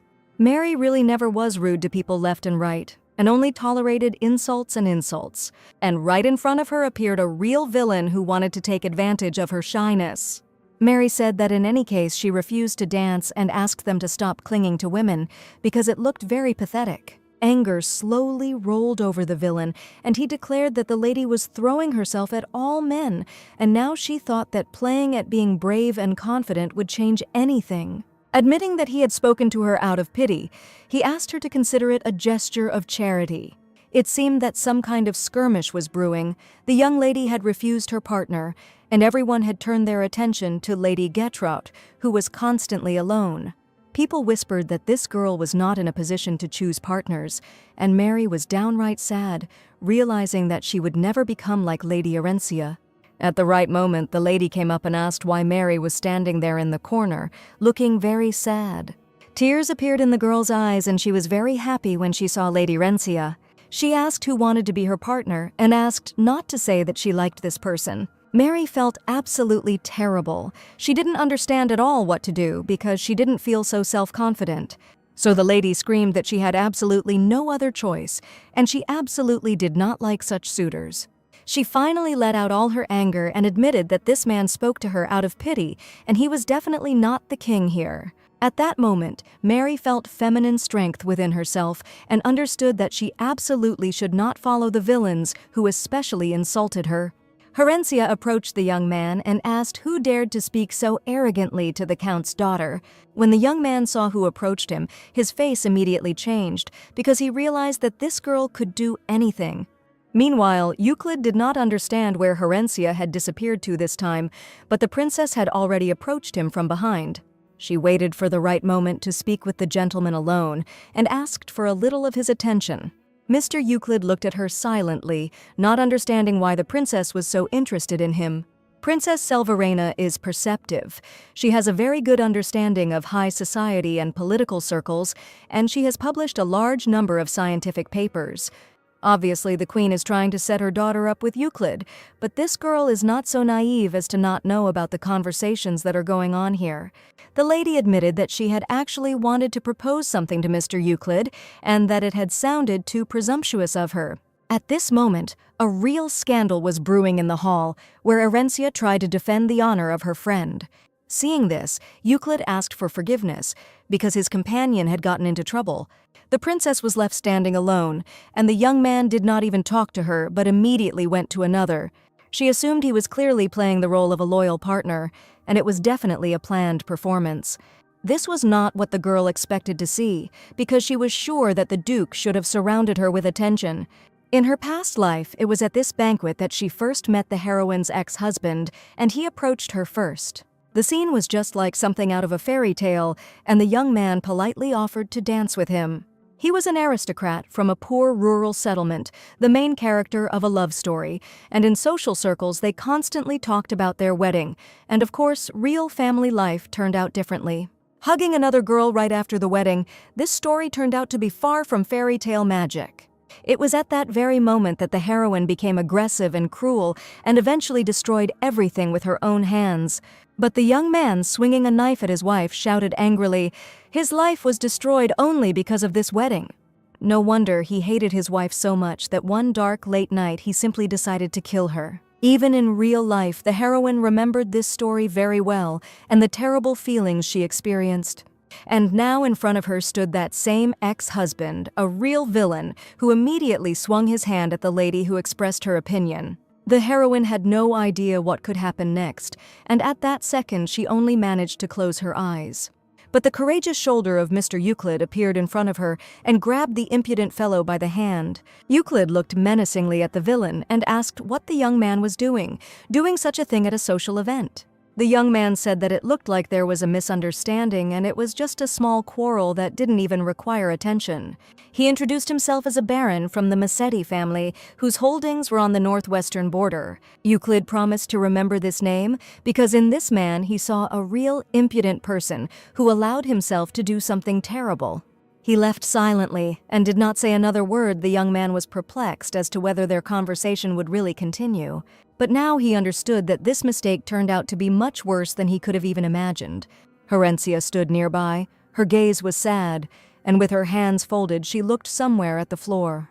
Euclid hugged his companion and asked if everything was okay with her, and feeling protection and support, the girl's mood immediately improved. Victoria and her friend immediately ran up because they were incredibly worried about the condition of Mary, who found herself at the center of the scandal. The girl admitted that she was completely fine, but apologized to Arenzi, considering herself guilty that she had dragged the lady into this scandal. The heroine realized that this had never happened in the past, and she was sure that she shouldn't even think about it and needed to focus on something else. And now she was about to do something even worse. Turning to her friend Mary, who stood there in a soft pink dress. In front of everyone, she pointed to her attire and declared that this dress was very tasteless, because now Herencia was going to become a real villain. Herencia said that there were so many bows on the dress that it looked like she was 13 years old. There were too many accessories and her outfit looked old-fashioned. So it's no wonder that people look down on her because Mary has absolutely no taste. The heroine understood that this should be enough to prevent Mary from hating her for the rest of her life. But Mary suddenly came to the table and took a knife to cut off all the cute pink flowers from her own dress. The friends looked closely at what the modest and timid Mary was doing, who most likely would have simply cried and left earlier. Now the lady grabbed a knife and cut off all the annoying bows and roses to make the dress look more feminine. Herencia didn't expect this kind of reaction and just wanted to make a splash by saying that the dress was awful. But as soon as the lady cut off all the roses, the dress sparkled with different colors and began to look elegant, and Victoria again appreciated the lady's taste. They again praised Herencia, who had expressed her opinion, and the girls even thought that it would be good to remove and serve. No one was angry with her. The lady once again proved to be a delightful mentor, and Mary was incredibly glad that she pointed this out. The ladies went off to celebrate the banquet, and the heroine and Euclid were left completely alone. The heroine was starting to get a little irritated by this, and she decided to ask the gentleman the question directly, having learned the whole truth. She angrily asked if she had not been terrible at those moments, but the young man declared that the lady had been simply magnificent. And she didn't understand why her words didn't offend her friend, but only gave her confidence. Euclid admitted that it was very sweet of her, but the lady did not understand at all how she could now become a villain. Even at that moment, she felt doomed, as if she was failing at everything. Euclid thought that if he came with a companion, then fewer people would talk to him, and no one would touch on the topic of marriage. The heroine was a little angry, but her anger only touched the noble young man, because at that moment she looked very funny. Euclid even laughed, and thanks to her he had a lot of fun today, which had never happened to him before. Looking at the lady, he admitted that he was incredibly grateful to her, and next time he promised to capture the attention of those present again. Herencia was puzzled as to why the young man was saying such words, since making such a facial expression was not at all according to the rules. The evening was full of intrigue, but at the same time all the guests had a great time and fun, and all the villains were punished. After the event, the Empress was so angry that she threw things around her room in anger and even broke a huge glass. She had been incredibly irritated by Euclid, but now he had Lady Herencia with him, who perfectly suited his role. Her daughter quietly entered her mother's room, because as she walked down the corridor she heard the sound of shards of broken glass. Without a second thought, she angrily threw the fan in her daughter's face, screaming that she was a pathetic child and had done nothing. A red abrasion from the blow appeared on the girl's face, and the Empress considered her behavior simply disgusting. Despite the mother's anger, the lady remained calm and asked her not to worry anymore, promising to meet Lord Euclid in person once all the gossip from the banquet had died down. After a wild party, Lady Herencia woke up in the morning in a great mood and was so calm because she was not going to do anything today. She has come to court, so now she must fulfill the duties of the heiress of the family. But the Novelita family had already acquired a bad reputation, and nothing could raise the prestige of this family. The heroine thought about what she should do and how to make new enemies, preferably something connected with people in power. While trying hard to come up with a new plan, an idea popped into her head, and she realized that this could be a great solution. Herencia was going to lend money to aristocrats and then torture them until they paid back their debt, and in her opinion there was nothing more disgusting than money. She had already prepared the documents and brought them to her father, but after carefully studying all the information, he stated that this was absolutely impossible. The heroine didn't understand what was wrong here. Her plan was well thought out and definitely should have worked. Father thought that if a lady wanted to lend money, it would be better to choose ordinary citizens and not bother with aristocrats. The daughter was outraged, saying that a noble life requires a lot of money, while ordinary citizens are on a completely different level. Even if the common people are indignant, they will never be able to harm the family. The loan was completely illegal, but the father said that if his daughter was so confident, she could get the initial capital. But if something goes wrong, he warned that he will not stand up for her, but his daughter promised that everything will be under control. She wanted to make sure that the whole family would be drawn into the scandal, and she was going to try hard. The father gave only 500 silver coins, and the lady was upset about what kind of business she should start with this money. It seemed to her that every plan of hers had failed, and wrapping herself in a huge down blanket, the lady wanted to escape from this world. Knowing that the business was doomed from the start, she didn't know how she could borrow money without having a penny. Agnes informed the lady that a visitor had come to her and said that he had a business proposal for the lady. The lady poked her head out from under the blanket with interest and asked who had come to visit her. This man turned out to be the owner of the studio, and with admiring eyes he called the lady simply incredible. Herencia didn't understand what was going on and why he was the one who came to her, since she had simply bought a dress from him. The young man said that every day dozens of people come to them for ladies' dresses, and the studio is now a huge success. The owner of the studio came with an offer and, with permission, asked to sell the dress under the name of Lady Herencia. This was just what the heroine needed. She asked how much the owner of the studio was going to pay her. The lady asked not to say that the owner was going to do it for free, and for one dress he offered 3 silver coins. But the heroine knew her worth, and she confidently asked for 30% of the net profit from the deal. Andre began to bargain, and initially offered 10%, but soon agreed to 25%, and the lady said that it would not be a problem for her if he did not release these dresses. But he needed her name, and the owner had no choice but to agree to her terms. The money seemed to come into Milady's hands by itself, and she happily reported that Andre had made an excellent decision. And if they were going to do something, they had to do it right, so the lady asked to call the artist first. Euclid's thoughts were occupied with many problems, and he thought that this cycle would never end. While riding in a carriage through the streets of the city, he suddenly noticed colorful leaflets that were flying all over the city. They interested his assistant Frederick and Euclid, and the young man wanted to know what it was. The leaflets definitely had Herencia on them. He noticed how she had lost weight. She was so skinny that her bones were even visible. The leaflets featured her figure in the same dark burgundy dress she wore at the banquet. Frederick was surprised because there really was a picture of the lady on the leaflets, but no one could understand why.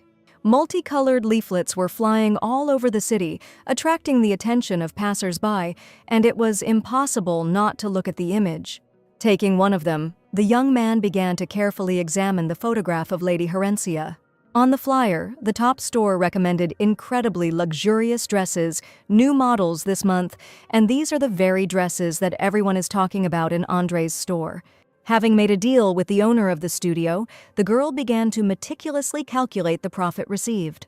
And that left her with a whole 1,230 silver coins, which she managed to get simply by agreeing to have her photograph on the leaflets.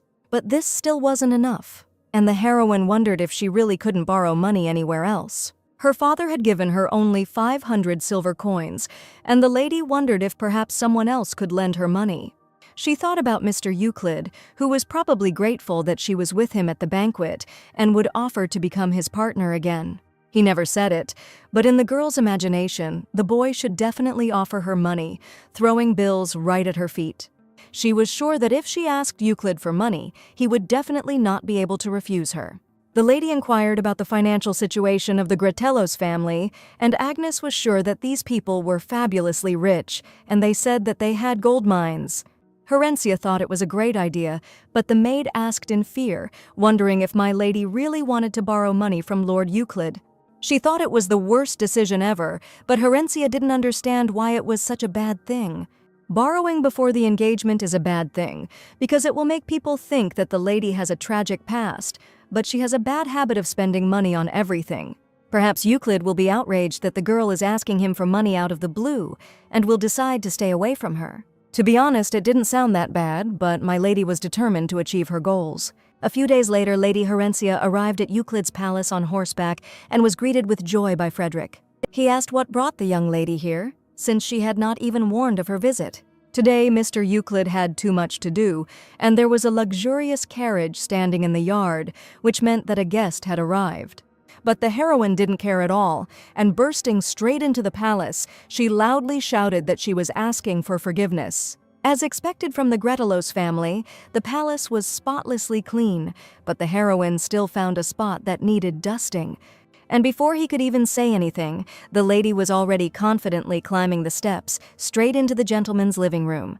The young man only managed to quietly say that Her Highness the Princess was here, but Rainsy probably didn't care anymore. A respectable lady was in the living room, sipping aromatic tea, and entered into a pleasant conversation with the gentleman.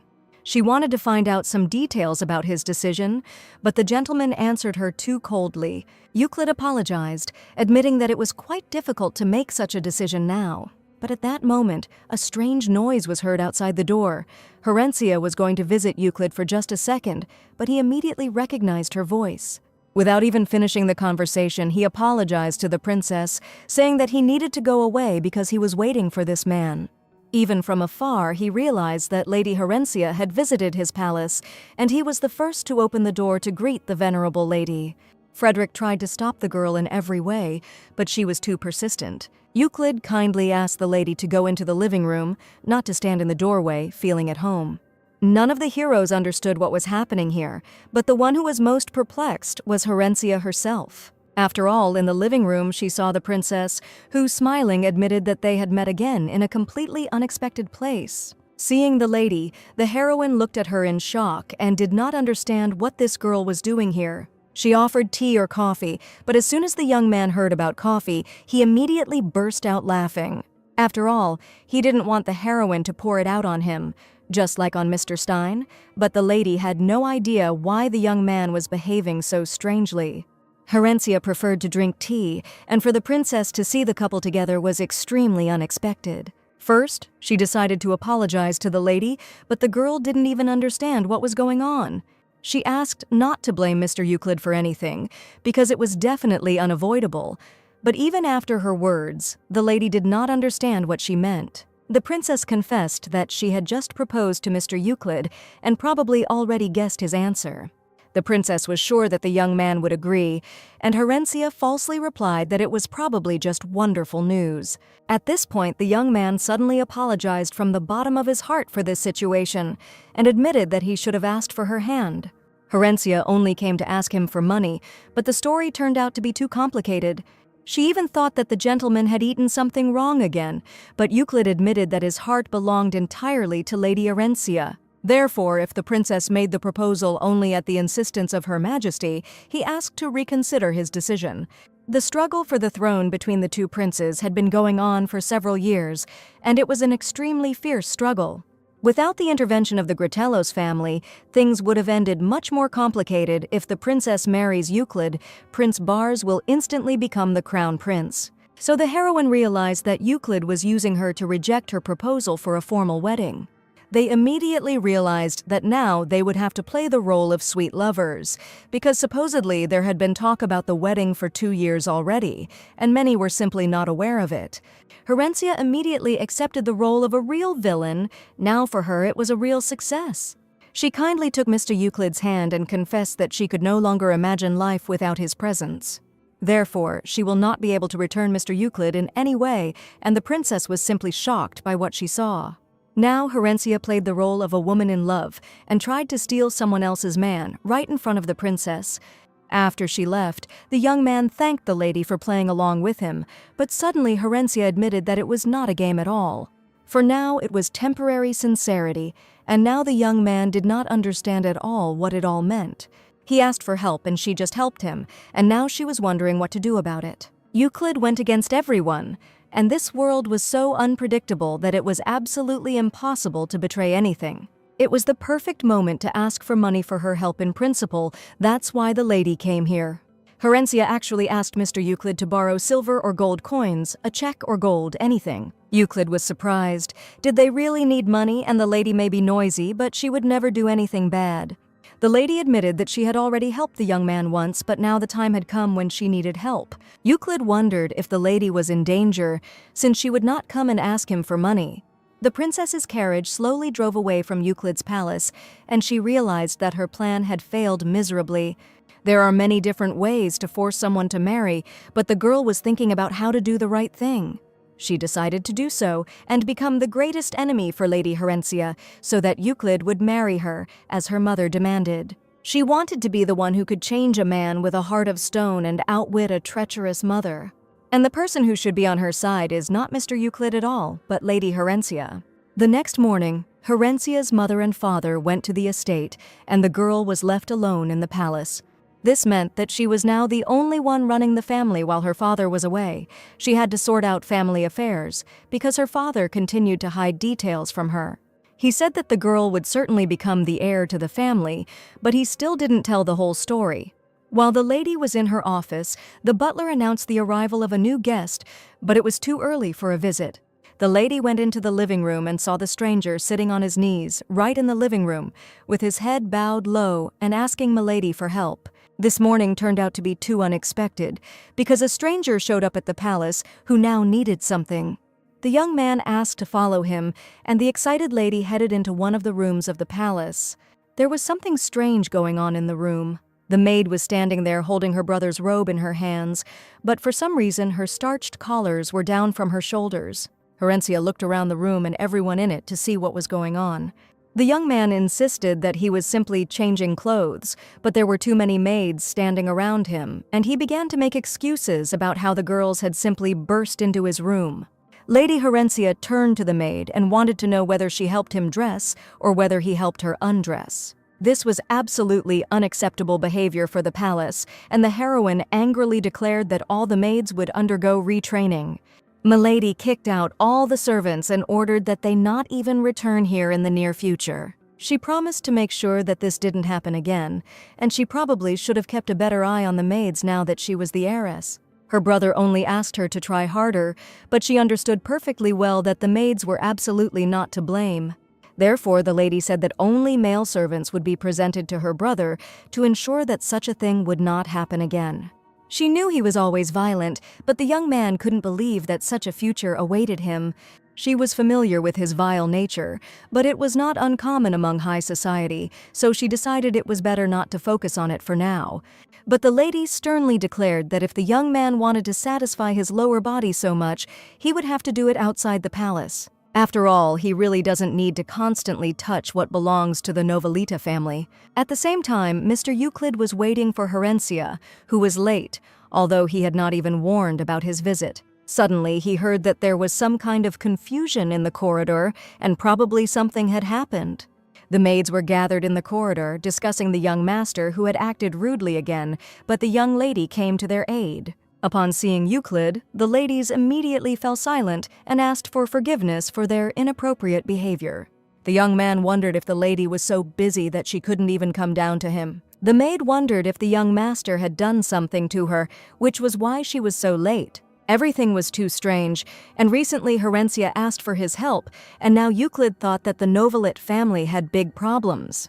She continued talking to her brother and couldn't believe that he suddenly decided to show his strength. The young man looked incredibly pathetic now, and his behavior only brought shame on part of the family. He instantly became angry and, picking up the first thing he could find, swung it at the lady, calling her arrogant. She didn't want things to come to this at all, because her brother simply needed to be put in his place. The very next second, the brother received a sharp blow to the face from Mr. Euclid, who again arrived in time. This young man seemed to be her savior, and he always appeared at the moment when the girl was in danger. She looked into his kind eyes and was even surprised why he was here now, as if he really was her savior, but Euclid immediately decided to ask if she really needed money to escape from her brother. Herencia tried to explain, he misunderstood, and now a completely different situation has occurred. She said it was all completely wrong, but Euclid was ready to pretend he hadn't heard anything. He decided to lend the girl as much money as she needed, and for the heroine this was already excellent news. Suddenly, the young man dropped to one knee, and the lady did not understand what he was going to do now. The young man carefully took out of his pocket a red velvet box containing a dazzling ring. He admitted that he wanted to offer more than just money. Euclid was an excellent swordsman and had many connections and promised to give everything he needed. And now he decided to make an official proposal to the girl. And presenting the ring, the gentleman said in a gentle voice whether my lady was ready to marry him.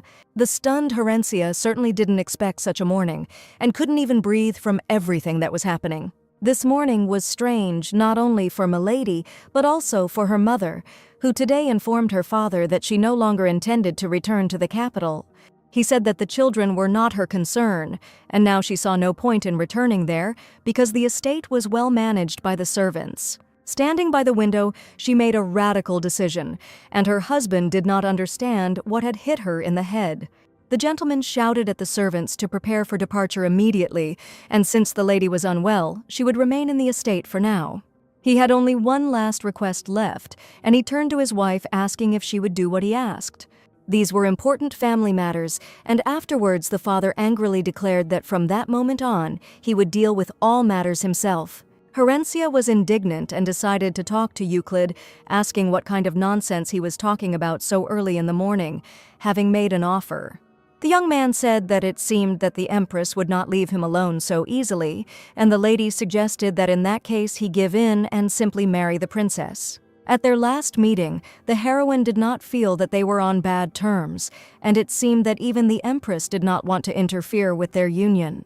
Frederick had long since suggested that the gentleman meet with at least someone. The young man tried to find another candidate, but there were too many offers. Now everything became clear to the heroine, and she asked if the gentleman really thought that she was so kind and would immediately decide to help him. Euclid considered Milady a very intelligent girl, one who would be able to correctly assess profit and loss. He suggested that she read the engagement agreement, since a wedding contract would be too burdensome for both parties. In fact, the gentleman had never seen anyone get divorced after signing a marriage contract, and Herencia completely agreed with him. But an engagement contract can be cancelled at any time, and the girl also had her own reasons for proposing an engagement to him, so he assured her that they could achieve all this with just a contract. Perhaps getting engaged to Euclid wasn't such a bad idea, and the heroine suggested that she could borrow some money and immediately start a huge scandal. She agreed, but said that the young man needed to prepare himself because she was a wonderful actress, and everyone had to believe that they were madly in love with each other. Every day, the master's assistants loaded a full carriage, which was immediately sent to Lady Herencia's palace. The assistants noticed that it seemed that Duke Gretelos had really fallen in love with the lady, because he had been tirelessly sending gifts for a whole week. They were afraid that her father would find out about everything and go crazy.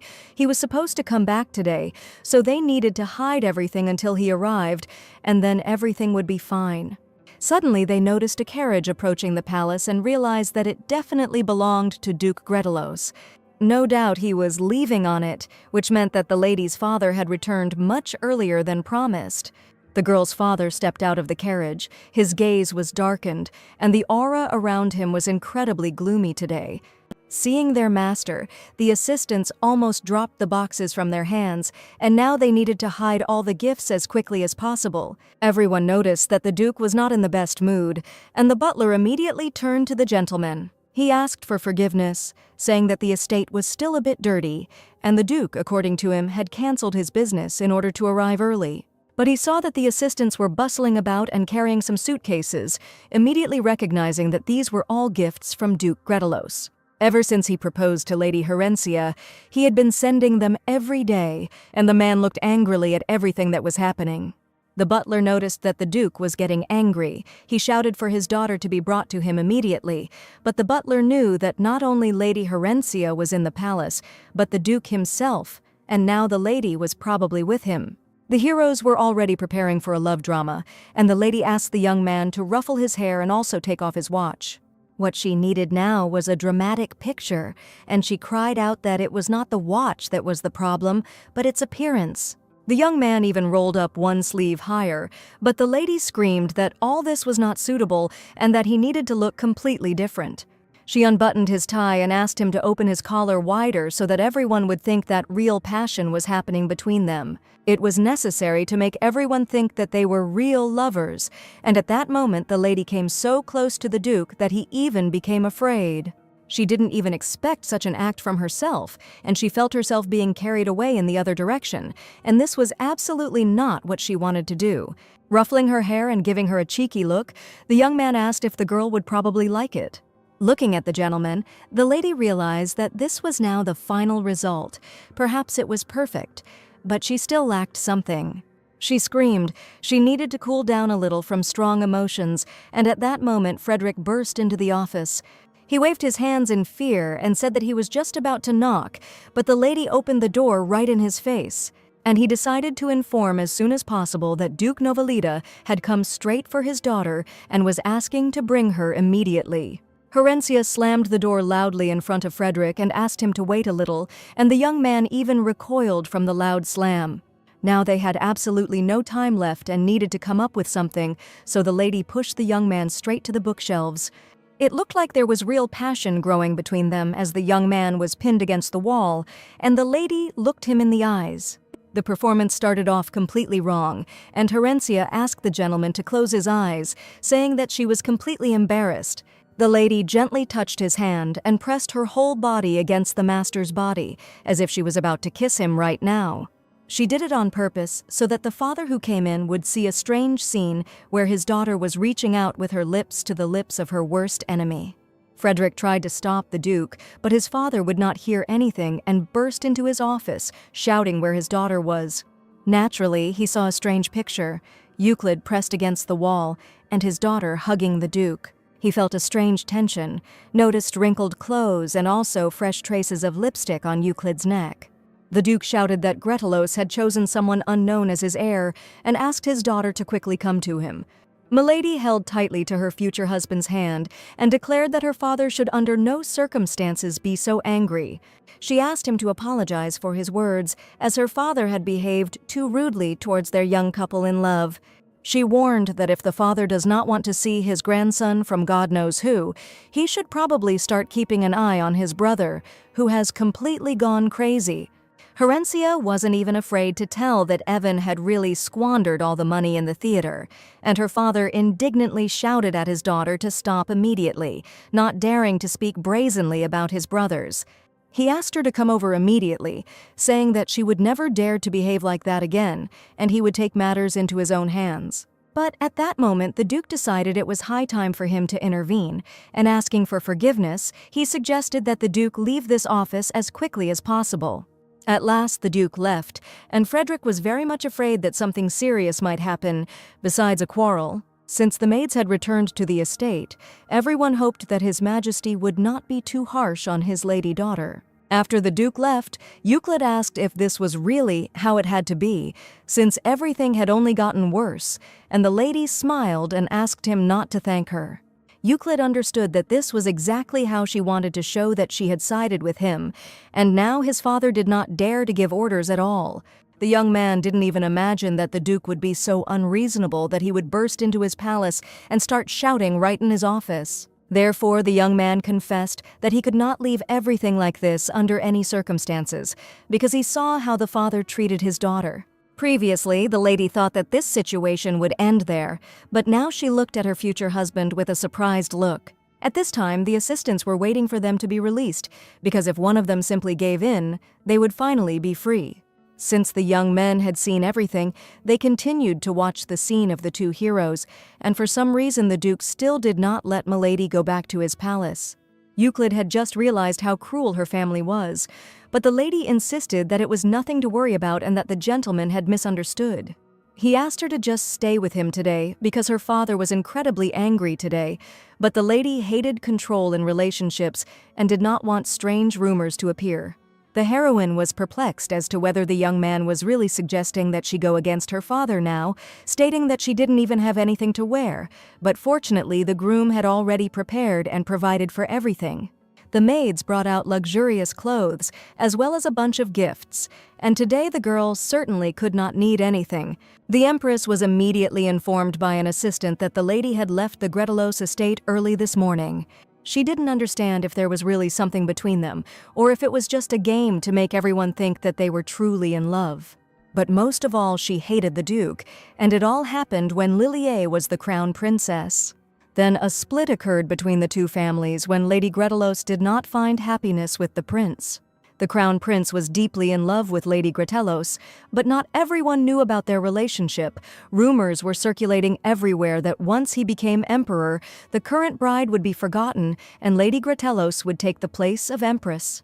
The prince promised that he would definitely marry the girl, and she knows it perfectly well, but he never did. In the end, a completely different lady became empress, and then as now, everything happened exactly the same. The empress was sure that the unworthy couple had to be destroyed before their love took deep root. She asked her assistant Burl to find a newspaper publisher, an obedient and competent publisher who would write an article that would benefit only her. The very next morning, the front pages of the newspapers were full of headlines that it was not Princess Selberina, but Lady Herencia, who had spent the previous night with Mr. Euclid. Of course, there was nothing wrong with that, but the heroine could not believe that the newspapermen had turned it into exactly that, as if the lady was trying to prevent the union of two lovers. The rumors could be easily gotten rid of, and they became a reason for new ones, and Rents was even ready to become a frivolous girl.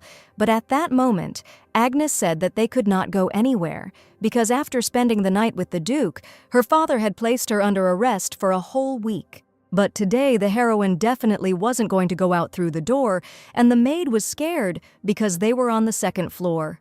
That same morning, Euclid was brought all the issues of the latest newspapers from a new publisher, unknown, insignificant, and with a tiny capital. Everyone understood that Her Majesty the Empress was most likely behind this, and Euclid did not understand what to do for his poor bride, because she was probably shocked by this disgusting article. But the next second he realized that he was most likely too late, hearing the sound of approaching hooves. Frederick immediately saw Lady Herencia through the window, riding on horseback, approaching straight towards the Duke's palace. The young man was delighted it seemed his bride had come to him herself to discuss the latest gossip. She flew into the palace again and screamed. Probably everyone had already heard the exciting news that every resident of the empire was now talking about. Holding the newspaper in his hands, Euclid understood that they were talking about it, or that they had already read it. Thank you. What were they going to do next? Euclid admitted that he was just about to come up with something, and the lady understood that rumors had to be fought with other rumors, so she decided to make a bigger scandal. She asked if the gentleman knew a reporter, and she just happened to know a good portrait artist. Agnes and Frederick, having heard the plans of their masters, were definitely against it, and Euclid also doubted the new affair. Herencia said that putting everything on display was not interesting at all. People should be given the opportunity to fantasize. The locals were only talking about the upcoming wedding of Lady Novelita and the Duke's son, but just recently a secret article about the date came out, and it looks like everything was real, and the previous article was probably made up. Early in the morning, my father was already reading the latest edition of the newspaper, and as soon as he saw the first lines, he choked on his strong coffee, spitting it right onto the wall. The father was simply in shock and was ready to leave this world, while the butler stood next to him and tried to support him as best he could. The reaction of all the people was varied, because Mother Herencia, after reading the new article, simply laughed until she was crazy. She was sure that everything would turn out just wonderful, and her daughter definitely couldn't lose face. The shocking article announced that on a full moon, a woman on a white horse seduced a lion, and according to 4 servants, they talked all night and their songs never stopped. A new trend in relationships spread across the empire. It was simply an incredible, bold, and confident statement, but Herencia asked Agnes to shut up. The article went beyond all bounds, and the agitated lady asked the maid to simply bring her a glass of cold water. She herself now didn't even know how to react to the sensational article, because everyone was talking about the unconventional approach to the romantic relationship of newlyweds. The article even wrote about a secret relationship, and that the lovers were chained to each other. This cheap love triangle with Euclid turned into something exciting, where the lady demanded freedom against the oppression of ordinary relationships. Of course, she managed to spark a new scandal, but now she decided to go a different way and do what she had planned from the very beginning. As soon as Euclid and his mistress went out into the street, everyone immediately turned their attention to them. Herencia's friends thought the couple was simply gorgeous, and they looked so great together, as if they were made for each other. Even though one of her friends was in love with Mr. Euclid, she still thought they were a great couple. After all, they looked simply wonderful together, and in order to portray a couple in love, Euclid only said that Lady Herencia was incredibly beautiful. Her friend thought that interfering with their love was a real crime, but the heroes understood that they had to strictly follow the rules when it was time to enter the game and when it was necessary to retreat. They deliberately stood on the busiest street, chatting sweetly with each other, so that people would believe even more in the rumors about their unearthly love. Herencia considered herself a wonderful actress, and she could portray a lady in love as much as she wanted. And Euclid turned out to be a reliable partner who strictly followed all the instructions and looked at his companion with a sweet smile. The lady decided to ask if the offer was still valid when she asked the young man to lend her money. Euclid was still willing to make the deal, and the girl asked for 5,000 gold coins, but even this amount he considered too modest. He thought the girl would ask for more, and if this money was not enough, he just had to tell her, because this was the least he could do for his beloved. The young man's generosity knew no bounds, and these words even embarrassed the young lady a little. On the same day, the heroine, together with the maid, went to carry out her plan, where she gave some money to the poor. The atmosphere in the area was too squalid. Poverty and theft reigned, and Agnes hid fearfully behind her mistress's back. She pointed to an arena where competitions were taking place between poor people trying to earn money. There, people were gambling their lives, and it was really scary. Agnes, in fear, asked Milady to leave the area as quickly as possible, so as not to attract close attention to herself under any circumstances. But one of the poor men had already noticed the precious ornament on the lady's shoe, and he had terrible thoughts of robbing these ladies. The ladies noticed that a strange man began to follow them, and Herencia stopped and menacingly asked what he wanted. The maid was incredibly scared as soon as she saw the face of the formidable thief who was probably going to blackmail them. But instead of attacking, the young man asked if it was really that very Lady Novelita standing before him. Taking off her hood, the girl admitted that he was not mistaken at all, and she was the head of a famous family named Herencia. The man continued to stand nearby, and the lady wanted to find out what was going on, because he had been following them for a long time. The young man looked like a real villain, and suddenly, embarrassed, he admitted that his thoughts were not at all appropriate. The lady told the villain that there was nothing wrong with it, and she understood perfectly well that he needed money.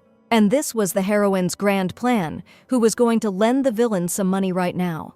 When the maid came home, she was in tears, because she really thought that they would meet their end right in this backwater, but somehow the lady managed to find out that this man was the son of a nobleman. In fact, they met on the imperial floor. He looks much worse than just a couple of months ago, and probably the young man has big problems. Herencia knew that people like him didn't change with the snap of a finger, and perhaps he would soon ask for an even larger sum. Agnes listened attentively to her ladyship, taking in every word, but did not at all understand what her game consisted of. The arena was one of the few entertainments in the Empire where fierce battles between knights took place. But at the same time, this place was a place where dirty money was circulating for aristocrats who were ready to pay any amount for a magnificent spectacle. Agnes wondered if the young lady had decided to continue the business of the Novelita family, since they had certainly visited the poorest area for a reason. But in her heart, the maid was incredibly worried about her ladyship, who could find herself in an unexpected, dangerous situation. Herencia's father, the venerable Duke, asked Sebastian if all the important preparations had been completed. He thought it was a good thing, because it would be stupid if the great Novelita family suddenly went bankrupt. The reason for the Novelita family's wealth was hidden in endless wars, and the Duke never tried to earn it through honest work. All this time, the family traded in captive people, but the war ended, peace reigned, and overnight, everything changed. The terrible skeletons were kept in the closet of this family, and the Duke decided to offer the Emperor to present his business to the world. But the Emperor, who used his money without a twinge of conscience, finally turned away from him. Every one of the Duke's undertakings ended in failure, and the moment came when one day he had nowhere to run. As he thought, The Novelita family always does things their own way, but he strictly ordered Sebastian not to let his daughter know about the family's dark deeds under any circumstances. She was currently dealing with her own love affairs, so it was the perfect time for the Duke to keep the girl out of the family's affairs. He ordered Sebastian to contact Ghidorah, a ruthless crime city on the very outskirts of the Empire. At the head of the criminal town stood a young man who, during his long reign, managed to create an incredible aura of fear around himself. While in his office, he suddenly heard approaching footsteps, which meant that a guest had followed him. The assistant asked the gentleman for forgiveness for disturbing him, but an important message arrived, and the Novelita family decided to contact them. The young man, hearing this information, was surprised, because since when did the ducal family decide to turn to a criminal city? He smirked, realizing that this old fox of a duke definitely needed something from him this time. When Herencia took over the family's affairs, within just 1 week they received an incredible number of invitations addressed specifically to her. Milady asked the maid to lay out all the invitations for now, but Agnes had a slightly different opinion. It seemed to her that this time Milady should read the invitation herself, because some of them were extremely important and required her attention. One of the invitations was to a tea ceremony at the Imperial Palace from Her Majesty the Empress herself. When she read the invitation from the Empress, she realized that something special would definitely happen this time, because the Empress could not have sent it just like that. That same day, the lady went to see her future husband, and Frederick was incredibly happy to see her. Mr. Euclid was in the reception area right now, and the young man kindly asked the girl to come in, but it seemed they had guests today. The heroine urgently needed to deal with that terrible article, but it was being distributed by the Imperial Palace, and there were many more newspapers than it might seem. At the same time, Euclid was talking to a young man who represented only one single newspaper, and therefore could not stop the publication of all the others. The gentleman could not sit idly by, and he wanted to confiscate as quickly as possible all the newspapers that had distributed the outrageous article. Herencia came into the office and asked what was going on, and it didn't seem like the two were just chatting about nothing. Euclid said it didn't matter, and everything was going according to plan, but the heroine understood that she had several of these plans. The gentleman ordered everyone to leave the room immediately so that he and the lady could be alone for an important conversation. He talked about a plan to escape from home because he understood perfectly well that he was not ready to tolerate such an attitude from his father and brothers. They were still talking about this, but the lady had already spoken before. He had misunderstood everything, and she still hadn't borrowed money from him. In fact, the gentleman wanted to protect his future wife, and even offered to stay here if she really wanted to run away from home. He offered complete safety from his father, who would never dare to attack the ducal family. The assistant warned the gentleman that the carriage had already been served and that the young man needed to go about his business as soon as possible. Therefore, Euclid stated that he had absolutely no time to go into details and that the girl would be better off agreeing to his terms. Having given her his hand, he expected that Milady would definitely agree, because staying with him was much better than returning to her formidable father. He suggested that they spend the day together, carefree and joyful, and take a little break from everything that was happening. Euclid claimed that it would be beneficial from all sides, but the heroine did not understand whether this was also part of his sparkling plan. They went to the arena where the battles between knights were taking place, and all the stands were full of spectators. Everyone was watching closely and betting on who would win, and there was a lot of money hidden in these tournaments. Herencia was worried. Scandals broke out again on a large scale, and this was strange, because the Empress had never acted so actively. The lady realized that perhaps this was the reason why the Empress had sent her an invitation to meet in person. She told Euclid that the Empress had invited her to a tea ceremony at the Imperial Palace, and if you think about it, she had called her to get a reaction to the article. Everything seemed to be starting to cross acceptable boundaries, because the Empress and her daughter clearly wanted to find out all the girl's secrets, as well as follow her. The arena was a place where real, brutal bloodshed took place, where knights fought for the sake of getting big money. Seeing this spectacle, the girl felt a little uneasy, because blood was constantly splashing in all directions in the arena. The girl closed her eyes, and Euclid began to worry about her condition. But the very next second, she declared that she was completely fine, and the young man suggested leaving if the lady was uncomfortable. At that moment, a noble lady approached them and decided to greet Mr. Euclid. It was Madame Bovary, who admitted that it was a great rarity to see a gentleman in the Colosseum. Herencia greeted Madame Bovary politely and was also incredibly pleased to make her new acquaintance. Madame Bovary is the magic megaphone of high society, and it is said that if she takes it into her head, she can spread rumors throughout the capital in just one day. This woman was incredibly cunning, and as soon as she found out anything, the information immediately spread to all her acquaintances. She apologized for interrupting the young people, but that was probably why Euclid had called Herencia here. Bovary only needed to see the sweet couple together, and she left immediately, wishing them a pleasant time. Euclid saw the girl's tense state and asked if she didn't like it here. Indeed, on the one hand, the lady was not happy with everything that was happening, and she felt uncomfortable here. She looked at the rude and strange people sitting in the stands, and they were all incredibly disgusting to her. Then the young man asked what about him, and whether she also had some kind of aversion towards him. After all, it was he who brought her to this place, which means that Herencia should now simply hate the gentleman for such an unpleasant walk. After these words, the young man became embarrassed and realized that he should not have asked such a strange question. He didn't like forcing people to stay where they were not comfortable, and suggested that the girl leave this terrible place immediately. A black carriage, drawn by noble horses, slowly moved along the cobblestone street as night fell on the street. The lady asked where they were going, and if possible, the young man suggested going to the Gretelos estate. And did the gentleman really want Herencia to run away like that? But she herself said that the Empress invited her to a tea ceremony, and the Duke happily offered to lend her the carriage and assistance of their family, so that the lady would come to the Empress on his behalf, so that no one would have any more doubts. Herencia immediately realized that this would definitely infuriate the Empress, and this was exactly what she needed right now. She told Agnes that she was going to run away that evening, and for the maid, it looked more like a preparation for married life than an elopement. The maid was amazed at how many incredibly luxurious dresses and exquisite jewelry there were in the Duke's palace. The butler wished Milady a pleasant rest, but she still had one small request. She was indignant did no one fill her bath, saying that the butler did not follow the basic rules, but here usually only the master gave orders. Herencia claimed that a true servant should be able to foresee what the master wants and not wait until he is ordered to gather all the servants the following morning. A real villain had to behave exactly like this, and the heroine couldn't wait until the morning to show herself in all her glory. She wanted to make a bunch of enemies for herself so that everyone would hate her, and her mere presence would make everyone sick.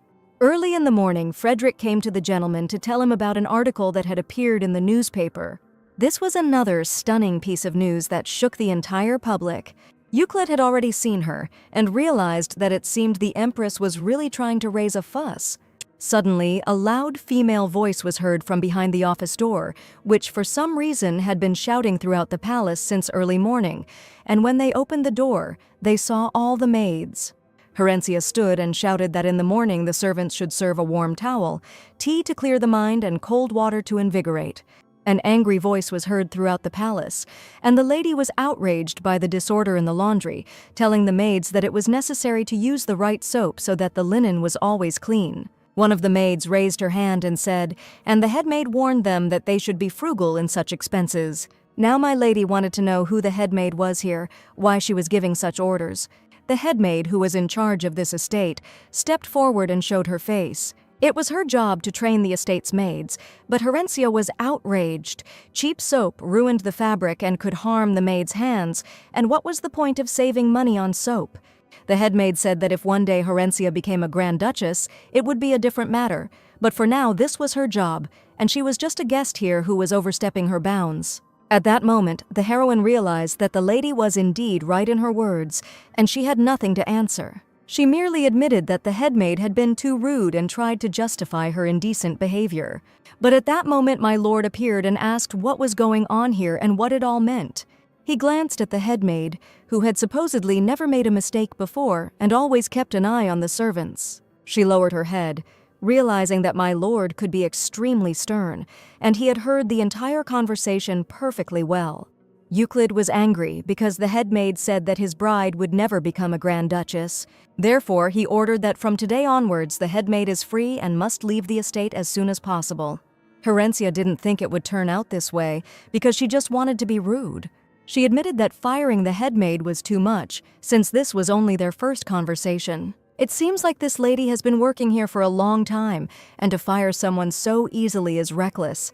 Indeed, the head maid had worked here for a long time, and during that time she had managed to appropriate some property from the estate. Barley reported to the gentleman several times, but the amount seemed insignificant, and the gentleman knew her from the time when he himself was little. He could not teach someone new, and he simply did not have time. So he decided it was a small problem and just closed his eyes, but now he realized it was the right decision, and she became arrogant. The head maid always got away with everything, but now the heroine learned how the lady tried to appropriate some of the wealth. At first, she seemed honest and pedantic to her, and she would never have thought that this lady was capable of such a thing. Agnes carefully prepared Herencia for the meeting with the Empress and was sure that the girl looked simply magnificent and was bound to win today. The maid always praised her mistress because Milady was her best friend and faithful mistress. When the girl was almost ready, she heard a pleasant male voice that wanted to enter her room. Milord asked for forgiveness for coming so unexpectedly, but he knew very well why Herencia would have to leave today. She was just about to have tea with the Empress. The young man came to find out the details. His gaze was wary, and for some reason the gentleman was extremely excited about the upcoming tea party. The gentleman said that he thought that perhaps it would be better for the girl not to go there today, and Herencia did not understand what the reason was. This time, the Empress had really heated things up, and it wasn't something that could be fixed with a couple of articles, and since he couldn't go with her, he suggested postponing the tea party for another day. Milady understood that the gentleman was worried about her as a partner, but she stated that she was really good at dealing with annoying and unpleasant people.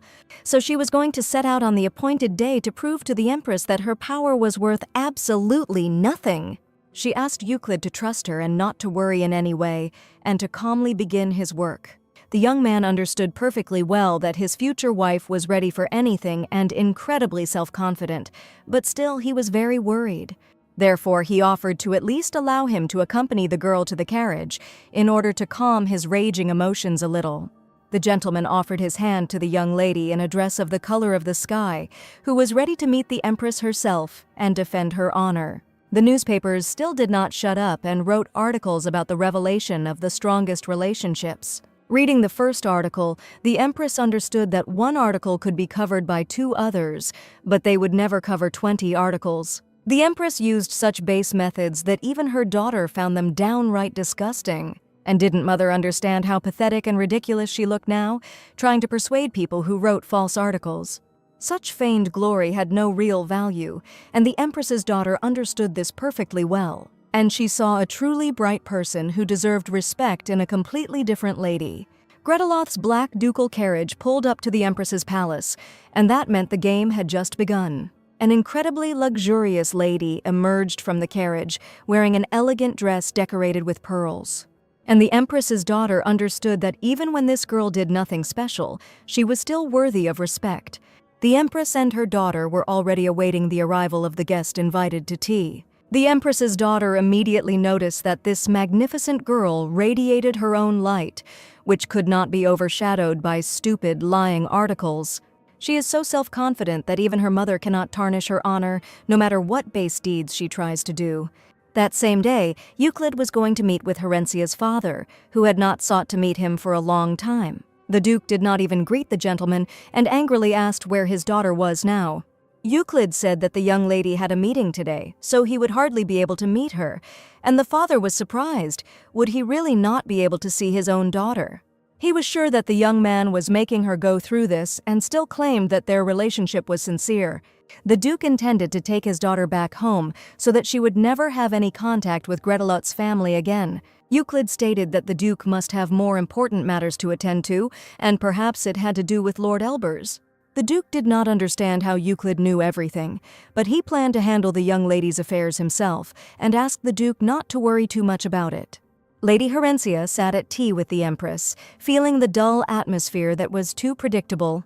The Empress continued to start pointless quarrels, and to be honest, the heroine had no idea what the princess was thinking at that time, looking stunned. All this time she tried to remain silent, But at one point, the Empress turned to her daughter. She heard that recently she and Mr. Euclid had been exchanging letters, of which there were even too many. The princess laughed and confirmed that they were indeed exchanging letters about what color would suit Lady Horencia's face and what kind of jewelry women liked. He sent a huge letter full of various questions, and the Empress noticed what a kind heart her daughter had. After all, she so easily allows the man she often sees to talk about other women. The Empress declared that a woman must have a pliable side, declaring that her daughter would make a wonderful wife, having a long newspaper at hand, ready to print for herself. At this moment, another person appeared at the tea party, and it was the well-known Prince Barlos. Looking at the guest, he admitted that he had stopped by to see his mother on the way while he was on his way to take care of important business. Seeing the young Lady Horencia here, the prince openly looked at the lady, because he was probably thinking about her too. The young man laughed and asked if he had interrupted the conversation of the lovely ladies, while the Empress assured him that his words were complete nonsense. The atmosphere became increasingly tense, and Horencia immediately sensed that something was wrong. The prince noticed the girl and admitted that the lady was getting prettier day by day, but in any case, she was not going to indulge his smirks. The compliment directed towards Horencia did not please her at all and left her perplexed.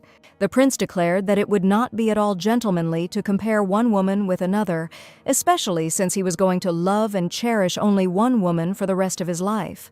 Barlos began to praise romantic relationships, and the heroine realized that this was exactly what the Empress had planned. To bring the princess, his daughter, together with Euclid, and to connect her with his son, Prince Barlos. But this was not a matchmaking service at all. Now the heroine incredibly wanted to return back to the Duke's house, and she only sighed heavily, looking at the stupid fake performance. Suddenly the Empress turned around and saw a man in a black formal suit, asking what he was doing here without an invitation. The stunned princess and her brother watched the appearance of the unexpected guest, and Horencia felt an incredible sense of relief because she finally saw the man who had just saved her again. Euclid admitted that on his way from an audience with His Majesty the Emperor, he decided to stop by briefly to check out the situation. He also wanted to take his beloved back to the estate, and the Empress understood that she would not be able to go against the Duke. Horencia immediately became happy and jumped up from her chair, hugging the young gentleman, who arrived just in time. The young man asked Princess Selberina when they had actually seen each other for the last time. The princess understood that in order to preserve the honor of Her Highness, a new article in the newspaper would be required, but with different edits. The Empress looked angrily at the Duke, hating him with every cell of her soul in this situation. She was absolutely powerless. Sitting in the carriage, Horencia learned that the Duke had even had to make some adjustments to meet with His Highness today, although he had not said anything in advance. In fact, Euclid simply wanted to see Horencia, and fortunately, His Majesty immediately granted his request for an audience. Horencia was glad that she had managed to escape from this terrible event where the false imperial family tried to draw her into their intrigues. But after that, the lady looked upset and did not like what was happening at tea time at all. She said it was a bad habit, and the young man was a little upset because neither with money, nor beauty, nor power, he could not impress Horencia, who always said that nothing would come of it. His bride turned out to be a truly complex person, and the lady required a certain approach. But the young man was ready to do anything so that the lady would not doubt him for a second. The next day, a new article came out about a couple who are not afraid of false reports, and again it was about Mr. Euclid and his mistress. Milady was reading the newspaper attentively, and the maid was worried, offering Miss a cup of green tea to calm her nerves. Agnes was worried about her mistress and saw that for the second day she was too upset and hardly spoke to anyone. For some unknown reason, Milady did not look very well, and her cheerfulness seemed to have faded. As Agnes thought, the lady must be going through emotional difficulties, even though she doesn't show it. Suddenly, the lady jumped up from her chair without explaining anything and ran towards the gentleman's office.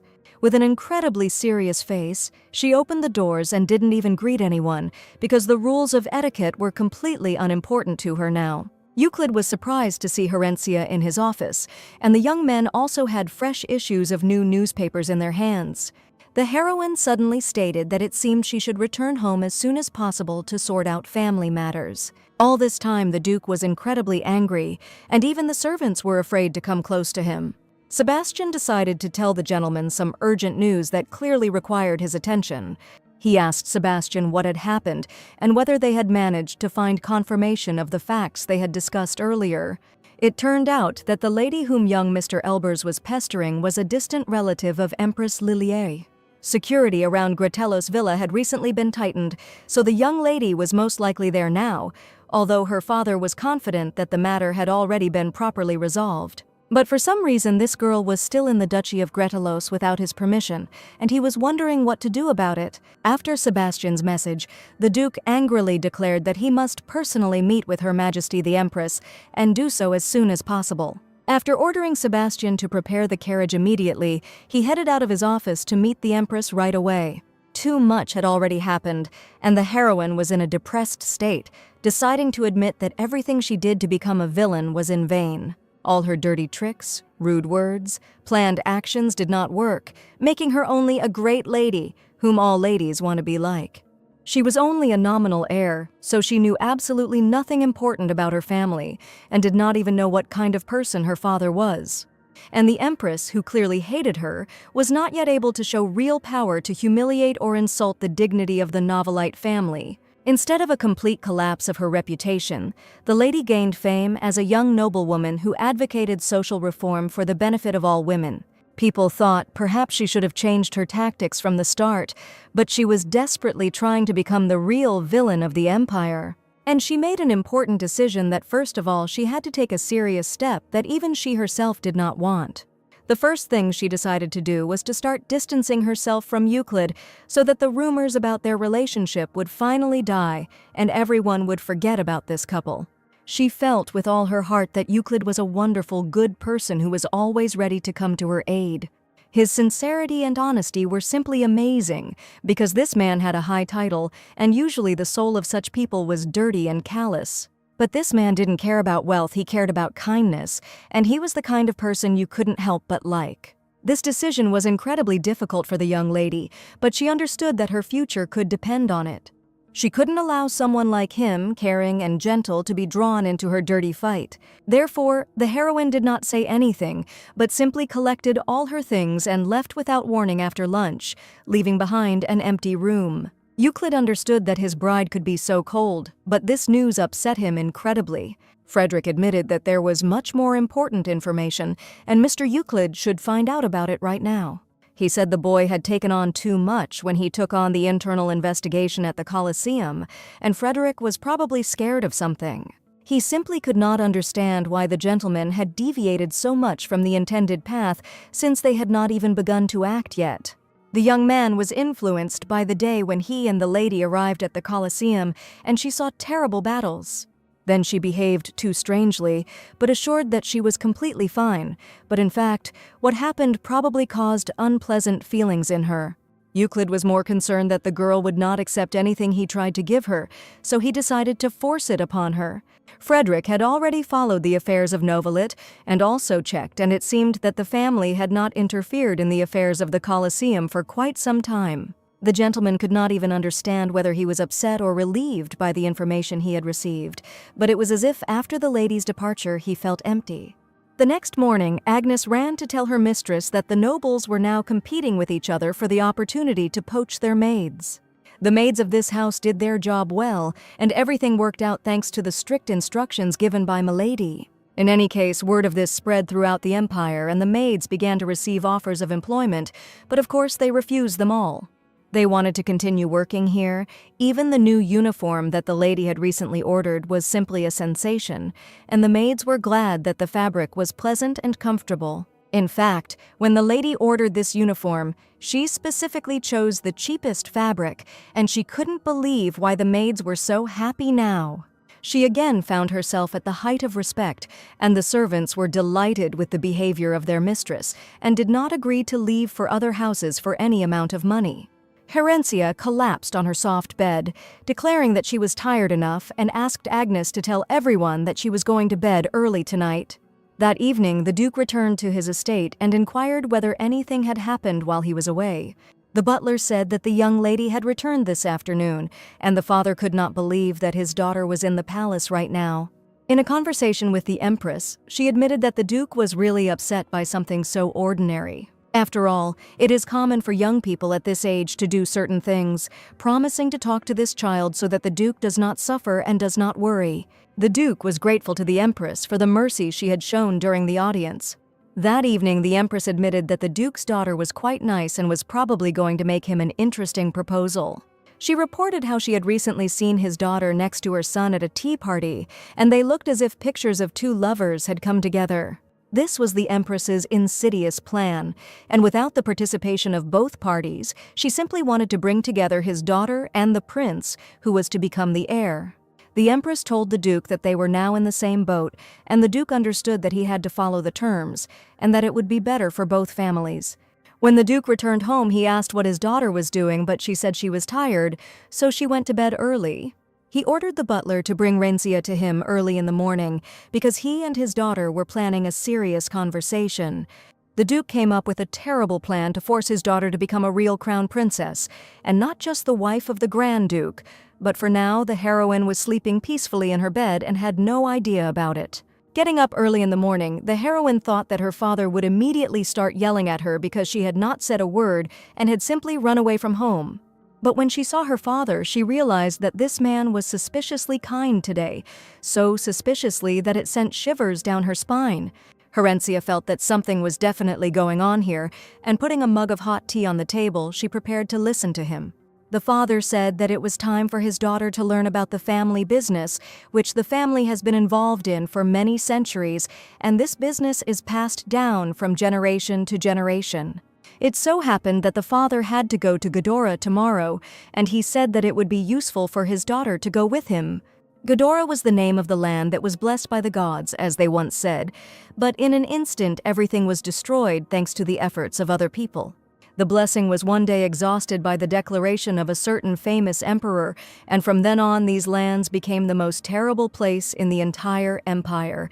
He believed that since Ghidorah was a land blessed by the gods, the people there would repent and live righteous lives, so from that moment on, they decided not to arrest criminals in that city.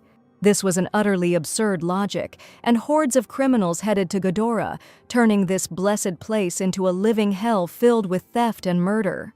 The once peaceful city has become the criminal capital of the empire, and the Duke and his daughter decide to head straight into the heart of the criminals and thieves.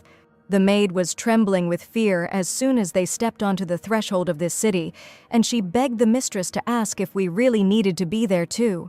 Herencia didn't understand why her father sent her to a criminal city, but she knew that something was definitely fishy there. They were met by the city's biggest villain, who was delighted that the crime scene had been visited by Duke Novelita himself, since he could no longer remember how much time had passed since their last meeting. The young man was sure that this meeting could be interesting, and it was quite unusual to see noble gentlemen in such a dangerous place. Looking at the lady, he realized that the Duke had brought with him someone new, a child who from now on was to inherit his affairs. He came close to the girl, who looked proudly into his impudent eyes and did not even twitch a single muscle on her face. She asked if the young man was really craving a special invitation to introduce himself, looking intently into her eyes. The young man dropped to one knee and asked for forgiveness, giving his name as Raisel, and he was a small businessman from the most criminal city. Smiling, Raisel stated that he was simply stunned by the beauty of the young lady, and he was terribly rude in apologizing. Herencia asked not to allow such treatment in the future because she knew her worth very well. But now Raisel was going to show who was really in charge in this territory. With a wave of his hand, a purple magical vortex appeared in front of the heroes, controlled by Raisel himself. But he definitely couldn't be a wizard, and it's quite possible that he simply used a magic item, since that was allowed in a criminal city. He wanted to show his power and authority, and Herencia even closed her eyes because she could not look at such a blinding bright light. Raisel asked Duke Novelita and the young lady Novelita to follow him to show him where they had arrived. He declared that it was a great honor for him to receive such distinguished guests in their modest city, and opening the gates of the territory, he invited them into criminal Ghidorah. Before them was an exquisitely decorated palace with servants, and Herencia realized that this was definitely some kind of fake game. The young man probably thinks that with his tricks, he will scare the girl, making her simply tremble with fear. Milady simply asked to be escorted to the office to discuss some conditions of the meeting. Rachel informed the servants that these were very important guests and ordered everyone to take them to the guest room. The servants bowed almost to the floor after listening to their master's orders, and the lady who entered attracted the attention of another hero. This man was somehow connected to Mr. Euclid and decided that it was worth informing him about it immediately.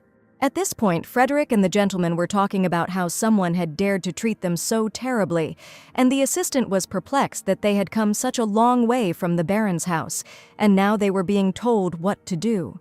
Frederick sometimes reacted emotionally to certain matters, and the gentleman calmly asked him to stop. He also reported that Herencia had not yet returned to the estate, but he heard that the lady had left with her father on business. Euclid suspected something was wrong, because the lady had not reported any important matters, and he certainly did not know about it. Frederick also had no information. Rumors are found that Novelita's finances have been in trouble lately, and they whisper that they are gathering the old team. The old crew were people from a crime town, and it seemed the Duke was going to drag his daughter into the terrible family affairs of the past. At that moment, another assistant came into the office rejoicing, and from his agitated look one could understand that something had happened. They just received a message from the Blaze, who are currently undercover in the crime city of Ghidorah.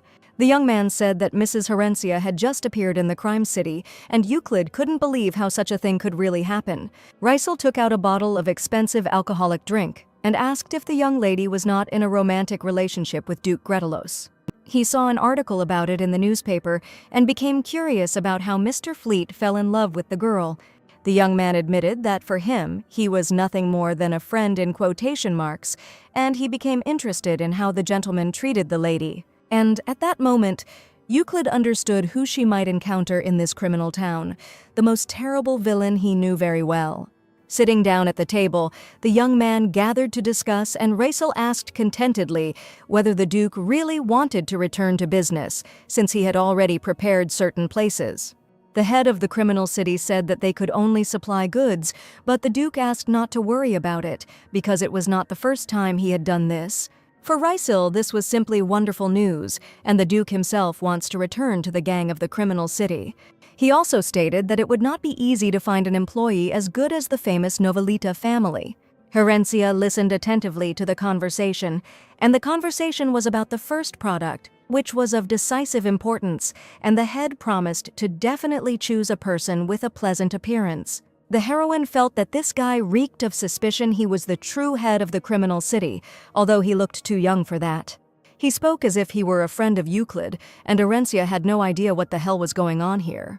Gretelos and Ghidorah were like a nuclear bomb, and this mixture was even stranger than Gretelos and Novelita. Suddenly, an assistant ran into the office and informed Lord Rachel that they had uninvited guests. The chief asked how uninvited these guests were and why they had arrived in the crime city right now. He looked angrily at the assistant and asked if he was really allowing 3 people to barge in while he was busy with important guests. But the assistant assured them that the people were too strong and they would not be able to cope with them because Mr. Euclid Gretelos had arrived in the criminal city. The 2 worst enemies unexpectedly met each other because in the video he tried to arrive in the criminal city as quickly as possible. And as soon as he learned that Herencia was here, he hurried to meet his old friend. No one expected the Duke to burst into the criminal city so unexpectedly, and Herencia, along with her maid and father, watched their meeting with bated breath. No one knew how it happened, but the young men walked into the large hall, holding sharp swords in their hands. They were probably going to fight, and it would all start when my lady raised the white flag. The chief was indignant because the signal for the start was the lowering of the flag, and the Duke angrily asked why the young man was picking on his every word. The young men were unnecessarily angry because it was only a simple question, and it was obvious that they were deliberately being sarcastic with each other, trying to make each other look stupid. For some reason, the 2 hated each other incredibly much, and Herencia waved the flag and screamed for them to just get it over with and start fighting already. The atmosphere of the criminal city thickened as if before a storm. Their long-standing feud, fueled by betrayal and lust for power, reached its climax. Rysel, known for his cunning and lightning-fast reactions, drew his sword, the steel of which flashed in the dim light of the alleys. And today, Before the eyes of all residents, the fate of their confrontation was to be decided. Their blades crossed with a deafening ringing sound that sent shivers down the spines of the spectators. The sword fight was watched by an excited maid, and Herencia stood with an impassive face.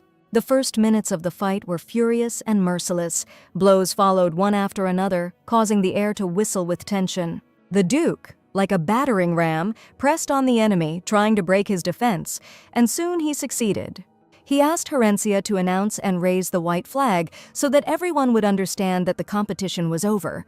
The lady solemnly declared that the victory was Lord Euclid's, where his opponent did not even have a single chance. Risil laughed and appreciated his old friend's skills, which were still impressive, and he was very good at fighting.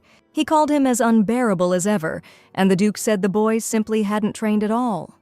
Looking at their communication, the heroine could not think whether they were enemies or friends, because these young men seemed strangely close. But suddenly Risil declared that perhaps he had found the Duke's weak spot, and he was absolutely sure of it. The Duke shouted at Risil to stop talking nonsense, and the boy laughed, claiming it was just a simple joke. The lady was getting pretty tired of watching their antics and asked when they would be going home. The Duke informed Risil that he had one proposal that the young man would have to hear right now. And no matter what Duke Novalita offered him today, Euclid promised to pay 10 times more. So he confidently declared that the deal with the Duke was definitely off, something the man had never expected. The head of the criminal city didn't care at all who he dealt with, because he only cared about net profit. The lady began to get very nervous and asked the Duke what he was doing and why he decided to contact this man. Risil smirked and asked if that meant Gretelos wanted to become a partner in the dangerous business. Herencia was definitely against it and asked Euclid to stop doing his blue deeds, but the young man confidently stated that he agreed to the deal. The Duke was outraged to the point of madness, declaring that this was absolutely unacceptable, and asked Risil to remember the long relationship between Ghidorah and the House of Novelit. They had been in the same boat for a long time, and the Duke was sure that he had no right to refuse him, but the Duke, with a grin, asked him to change boats and get into another one. And if the Duke wants to go for a ride, wouldn't it be better to take a bigger and stronger boat? All this made Milady extremely nervous because she did not want the Duke to get involved in dark criminal affairs. At that moment, Risil came very close to the lady and looked her straight in the eyes, deciding to ask just one single question. What does the lady think about this? How should he proceed? And her opinion is supposedly extremely important now. Milady understood that this man was playing a dangerous game, and she had to behave exactly the same way and think like a criminal. After yesterday's meeting, my lady slept for a very long time because she was incredibly tired from the unexpected events. The Gretelos family was said to be very good at handling any business, and she was confident that the Duke could handle even the criminal world. Last night, the Duke decided to accompany his mistress and her maid to a completely different place, where he invited her to spend the night. As it was already quite late, he declared that it would be better for the girl to stay the night here, and this was his inn where she could rest in peace. The heroine wondered if people really stopped in such places, but for some reason decided to refrain from such an offer. The Duke decided to sleep on the street at best, so as not to be indebted to the Gretelos family under any circumstances. The young man grinned, because the Duke, like a child, refused to get out of the carriage and offered to at least take a look at his room. Eventually, the father changed his mind and agreed to spend the night where the Duke suggested staying. Agnes had already woken up early in the morning and knocked on the lady's door, asking if she could come in. Mr. Euclid prepared clothes for her, and the maid did not take anything, because she did not think that they would spend the night in a completely different place. She was outraged, because frankly speaking, his lordship could have warned her in advance. If he had simply said that the journey would take a whole day one way, she would at least have been able to prepare. It was all too strange, and what was happening reminded the heroine of some event that had happened. She couldn't understand how Euclid had managed to get from the capital to Ghidorah so quickly, since the journey there took a whole day. Mr. Euclid walked to his office along a long corridor with huge windows that illuminated the beautiful decoration of his luxurious palace. He suddenly turned around because he felt someone's presence nearby, and his senses were not failing him today. At that moment, a young man in a cloak with emerald hair flew into the window and asked if the Duke had received what he wanted, because he was in shock when the young man contacted him. This man had already found out that the Duke himself was capable of using teleportation magic, but he still didn't want to be discovered by the magic tower. So Euclid asked his friend to refrain from using magic in public, and today he was colder than ever. They had known this man for many years, and he was a magician who helped the Duke whenever he asked for his help. After receiving his reward, the young man declared that the Duke could always rely on him and used teleportation magic again. The Duke hated the tower very much, and he had a special reason for this, and the young man simply did not want to attract more attention to himself. But the magician insisted that the old head of the tower was not ready to forget about the Duke, and he should gather his courage. He called him Mr. Gifted Magician, but no one knew what other secrets the Duke kept. Lady Herencia went out with her maid to meet and talk with the master. Suddenly, the young man asked her to make a choice, and she had to make it right now. Euclid warned whether the lady was willing to return with him to the Gretelos estate of her own free will, or to be kidnapped and taken there by force without her father's permission. Herencia was indignant that there was no option where she would return to the Novelita estate, but the Duke did not want his bride to end up in a dangerous place. The heroine only opened her mouth, intending to clarify some points because she wanted the game to be played exclusively according to her rules. The Duke had already been under the power of this strange misunderstanding for quite some time, but the heroine assured that Novelita had not exposed her to any danger. The young man was not at all surprised, and thought that perhaps this was good, but it really wasn't the most shocking news he had heard today. Euclid stated that the lady was actually missing something, presenting this information as a reason for relief, as if everything was as it should be. Herencia was sure that his words meant that she could now safely go to the Novelita estate without relying on his decisions. A sweet quarrel was growing between the young people, while the heroine was screaming what was going on, while the young man was sure that she would still return with him. Because in his opinion, in any other case it could not be otherwise, but the lady did not want some duke to rule her, and only smiled at his words. The Empress could send a new invitation at any moment, but the Duke insisted that the girl had fired the headmaid, which had caused significant damage, and didn't she know that the Gretelos house had not had a mistress for more than 20 years? In any case, he admitted that the ducal house definitely needed her, and that would probably be enough to change her mind. Hearing these words, Herencia felt her importance in this man's life and some incredible warmth inside. As soon as the Duke returned to the palace, he asked Sebastian to immediately bring his brothers to him for an important conversation. He walked angrily between the servants, and everyone understood that the Duke was definitely not in a good mood right now. Sebastian saw that the young lady did not return with him, and apparently something happened in the crime town. Sebastian ordered his assistant to go to Madame Toile's mansion and bring young Master Elbers, and also bring Master Evan from the arena.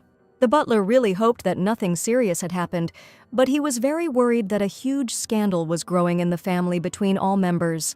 He just wanted to not worry about it, and he understood that in this situation he could not change anything, no matter how well he treated the lady. In the criminal town, Raisel stood by the window and celebrated his victory, because in one instant his plans changed dramatically. He was confident that he had definitely made a worthy decision, and was pleased with his power. Suddenly, he ordered his assistants to pack their things immediately, saying that they were heading to the capital right now. They were skilled thieves, and one of them asked if there was anything valuable in the capital that needed to be stolen. Recently, they stole the emperor's crown right from the palace, but this time the leader said that you don't joke with chained dogs, and they had other, more important things to do. He was not going to tell anyone about his plans yet, wanting to observe the efforts of his assistants, and it would be funny, but he decided to visit the capital for a completely different purpose.